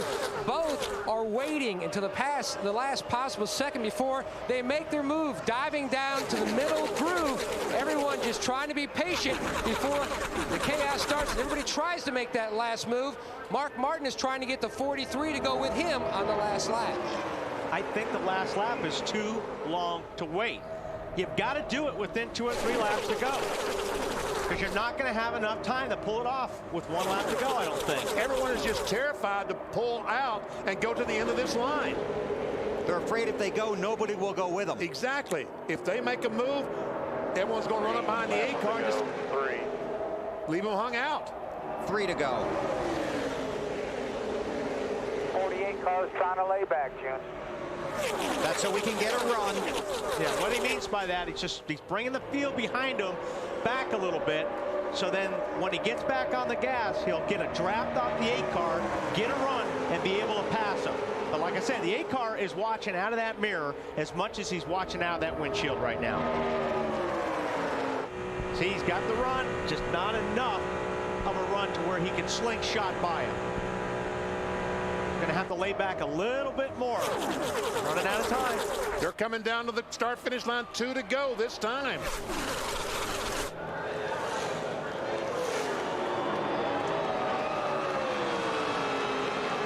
This is when it's got to happen. 2 to go.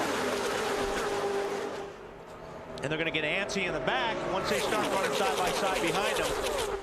Coming to the white flag this time. All lined up, 10 in a line, then 2 wide.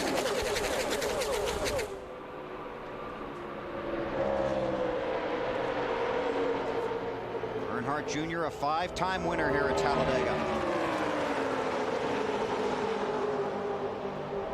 I can't believe nobody's pulled out. I can't believe Casey Kane hasn't pulled out.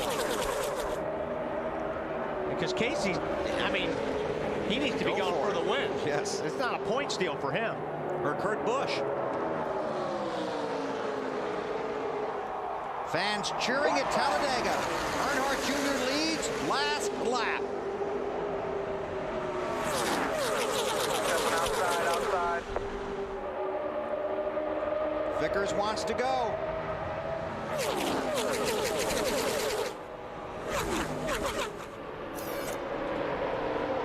He's getting a little wider. There he goes. Junior. Down. Oh, no!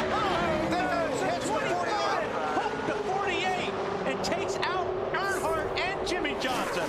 Caution is out. The leaders had already taken the white flag. So is it going to be the 25 or the 9? There are 19 scoring loops around the track. NASCAR will use scoring loops and videotape to determine the race winner. The checkered flag is out. Checkers and yellow out at Talladega. Oh, man, oh, man. Not going to be a popular win for the 25. It is.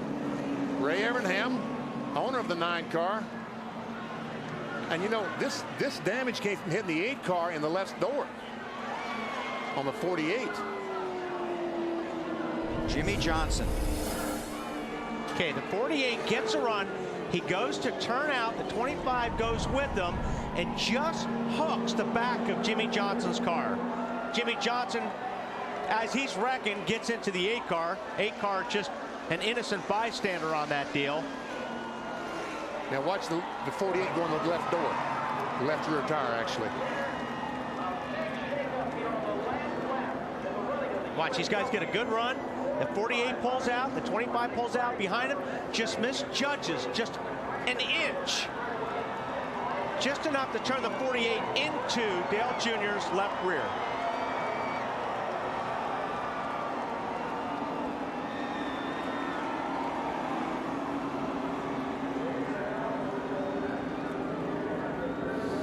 There you see it again. Same thing happened in the Truck Series race Friday night. I mean, last night. Mike Skinner hooked the right rear of Mike Wallace, and in the wall he went. He hit the wall. He didn't have the 8 car to bounce off of. He went in the wall. Get on board the 8 car here. This is a look out the back. You'll see Jimmy Johnson get a good run. This is what he was waiting for. And then watch the 25 just hook the rear fender here. Just touch the bumper.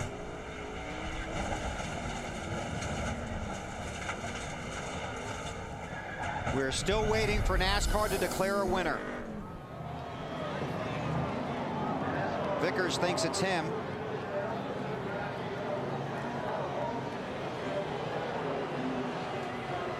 We wait for word from NASCAR. Dave? With Tony Eury Jr., crew chief for Dale Jr. Looks like you were going to get teamed up on anyway, but you didn't expect to get wrecked. No, I mean, that was it was just a bad deal. I mean, that's racing. You know, I hate it for a points day. That was the biggest deal. We knew we might finish third, but you know, Brian was just a little eager to get his first win or whatever. But you know, my hat's off to Chad and them guys. I mean, Jimmy he's matured a lot in the last year as far as a driver on these restrictor plate races. So it's not his fault. It's just Brian was a little bit anxious. But you know, that's the way it goes. We just got to keep our chin up and dig for this championship. Just glad DEI's back on the restrictor plate deal. But my boys in the motor shop just keep digging. We'll get them. All right, true emotion here from the 8 camp today. Didn't win, Bill. And Brian Vickers did. That's the word from NASCAR. Brian Vickers is the race winner. And keep in mind that Brian Vickers and Jimmy Johnson are teammates at Hendrick Motorsports. And Vickers is leaving that team at the end of this season, is not allowed in team meetings, and hasn't been for a while at Hendrick. Chevy congratulates Brian Vickers and the 25 Monte Carlo SS on another great team victory. 25 of the last 34 NASCAR Manufacturers Championships and counting. Chevy, an American revolution. Marty? Well, Dale Earnhardt Jr. has climbed from the car. The 8 Budweiser Chevy is very damaged. He's going to take off his helmet, take a moment to cool down here, and explaining things to his guys here. Junior, he wants a second. He's going to take his booties off. Obviously upset, leading on the final lap. Handshake from Tony Eury Sr. on a race that was very well run, and certainly not the end that he wanted. Clearly had the best car today, and I know that's a disappointing one to take. Walk me through what was going on with the 48. Well, he was just waiting till the last lap. Very smart move on his part, and they had a good run coming at the end of the race here. And as you see right there, they got a good push together, working really good together there. And I knew it was just really not going to be much I could do. He went to the inside here, and I tried to block him a little bit. But once I understood that he was there, I didn't push the issue anymore, and the 25 turned him into me. So, I mean, Brian just, you know, excited there. I hate it for 48, I hate it for our team. We had a great car, and not really that upset. I mean, you know, it's just the way racing goes here, and sometimes you come out on the good end of those deals. I'm really happy Brian got his first win, and for Rick Hendrick and everybody, but, you know, just unfortunate we tore our car. My guys really wanted to win today. This will be a big hit in the championship standings real quick, Junior. Yeah, ain't much I could have done about it. Believe me, I tried to save it. All right, Junior did the best he could, Bill, but ends up with a wrecked race car. Thank you, Marty. Well, Brian Vickers has pulled into victory lane, and Alan Bestwick is there. And we'll hear the reception that Brian will get from his team and from the fans. Brian, your first win. I guess the first thing I need to ask you is, tell me about the last lap. Yeah. Oh, man, that was it's pretty exciting to get our first win at the GMXC Chevy. I said I wanted to get a win for Ricky in this car. I want to dedicate this win to Ricky so bad. Not quite exactly how I planned it. You know, Jimmy had a heck of a run, and I was pushing him. And then when he turned down, I got off of him, and he turned down to pass the 8, and the 8 just kept pushing him down. And when he jerked to avoid the 8, trying to block him, I just got in the back of him. I apologize. That's the last thing I want to do was get into Jimmy and all that take place. But you know, when they chopped him and Jimmy swerved, and I just got him. It's not how I wanted to win it, but it's nice to get a win for this 25 car. It's been a long time. I was going to say, can you explain the mixed emotions that this must bring for you? Mixed emotions. You're saying enough. I mean, I'll tell you, there at the last lap, I knew that Jimmy was waiting for the last lap, and I was willing to push him to the front. I didn't expect for us to be able to win. I was looking for us to maybe get a second place, for Jimmy to push Jimmy by the 8, and that'd be it. And but what happened, and you know, it's still nice to get this win. It's not quite how we planned it, but I hate it for Jimmy. I want to apologize to him. Like I said, it just when he swerved to miss the 8, you know, I was there, and it just happened. You talked about Ricky Hendrick. You are leaving this team in just another 6 races now. Thoughts on finally getting the breakthrough win with the Hendricks? Yeah, it means all the world. I mean, you know, for like I said, you know, for Jimmy to have to wreck is not how I wanted it, but to get this win for Ricky Hendrick and everybody in that plane crash, it just means all the world to me. You know, it was close to me, and you know, I miss him all the world, and we've been wanting to get this win for him for a long, long time. It's good to see the 25 back in victory lane. What does it mean to you? Was there some doubt that you could get that breakthrough win, because it had been a little while in coming? Yeah, I mean, it has been. It's been too long. You know, it's you know, this team is we've come so close so many times, and stuff happened. You know, blown tires, pitting the caution comes out, and man, to get this win and get it for Ricky means a lot. Brian, congratulations. Brian Vickers, the winner at Talladega today. Dave? Jimmy Johnson trying to talk about the last lap and the pass attempted by you and your teammate. Got a run on the 8 and got inside of him and just got hit from behind, and it turned me into the 8, and then off we went. So need to see the video. Just can't believe it. I mean, here we go all day long. Had a great chance to make up some points, and end up getting crashed by a teammate. And you know, obviously, his exuberance too, as we'll try to pull up some video for you here. get to victory lane. It's very tight out there when you make these fast passes, isn't it? It is, and you know, when you've got to run that big on someone, you should probably just pull down and pass them instead of trying to bump draft them. I just got turned around, so one of those deals. And in your hopes for the championship, Jimmy, this is another tough blow. It is. I mean, we've got the speed. I'm so proud of this race team and everything Hendrick Motorsports is doing. Just too bad we can't capitalize on days when we really have a chance to make up some points. Okay, and we see that you're okay. We're glad for that as well, and just sorry it ended this way today. Marty? And Dave, for Jeff Burton, things turned around at the end of the race too. You thought you had a cut left rear tire, turned out to be a right rear, and that cost you a lot of time on pit road. Yeah, I don't think it mattered anyway. We tried to get by with putting on 2 tires, but you're going to go a lap down here having to pit under green. And you know, we did a good job today with the Singer Chevrolet. Everybody did a nice job. We had good pit stops. We were sitting there running 5th with 10 to go and cut of tires. Nothing you can do about that. Everybody's had some bad luck in this thing, and we had some today. So it's you know, again, I'm proud of the job we did today. I think we did everything we needed to do. We just had a little bit of stuff not go our way. The way things turned upside down at the end of the race there, you're still the championship leader. Do you feel lucky in some ways? Well, I mean, I don't know. I don't feel. It's hard to say. It's hard to feel lucky when you're running 5th with 10 to go and finish 27th or wherever we finished. But you know, again, it's you know, stuff happens to everybody, and we had something happen today. Certainly, we you know, we still have the lead, and it's a tight race as it should be, and we'll see what happens. Jeff got it right. They did finish 27th. Matt? Unofficially 2nd and 3rd, Kasey Kahne and Kurt Busch. Now, first off, let's talk about as the white flag lap. Oh, you slide in here. You guys are working together. We'll do a combo platter here. How were you guys trying to work together as the white flag started to come out? Well, I wasn't real sure that those other 3 got away a little bit, and Kurt had been pushing me for 30 laps. So I was, you know, we had 2 Dodge Chargers going pretty good, and one more, about just a little bit longer to wait for that yellow, and I think I would have won and he would have ran 2nd. So it was interesting the way it finished. And a big run, though, for you and your team, because you guys kept cycling the tires, trying to get Penske his first plate win. Absolutely. We had a really good day with our Miller Lite Dodge. Proud of the team and our pit sequence that we were on, and running with Kasey at the end. You know, it was Dodge's teaming up. So that was a good hookup. Just us two. Good job, man. And just trying to get a shot at the win. You know, I've got 5 top 10s here, but not a win. Maybe it was not to be up front today. So it was really interesting running that top groove. We were all kind of pinned behind where the 8 car wanted to run, and just real close. I'm real proud of this team, though. Good effort today. 3rd for the 3rd time. We'll break through eventually. Just persistence will pay off. Dave? With Mark Martin now, who unofficially finishes 9th today after yet another wild day at Talladega. It was a really good race. You know, I want to say that these are the greatest drivers in the world, and they really used their head today. Obviously, we were going to wreck at the end. It promoted wildness, and all the drivers kept everything in check all day long until the end, and you could expect it.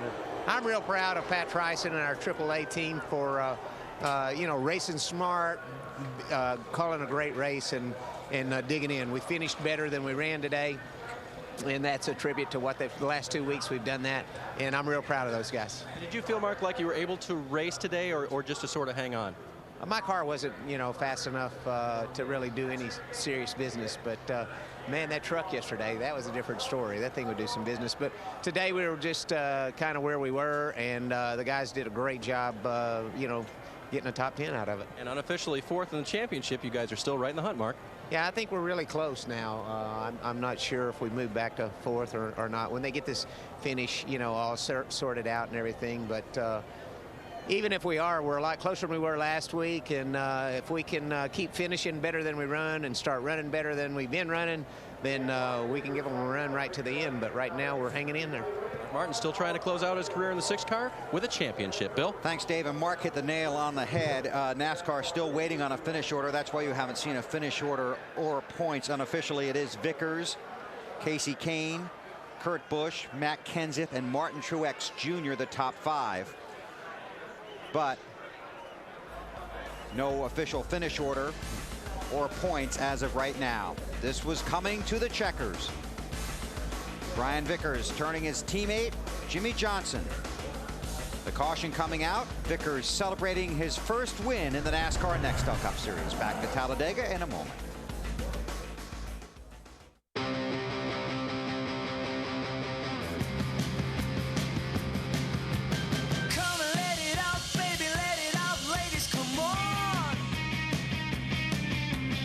I need to run, I need a ride, I need some fun.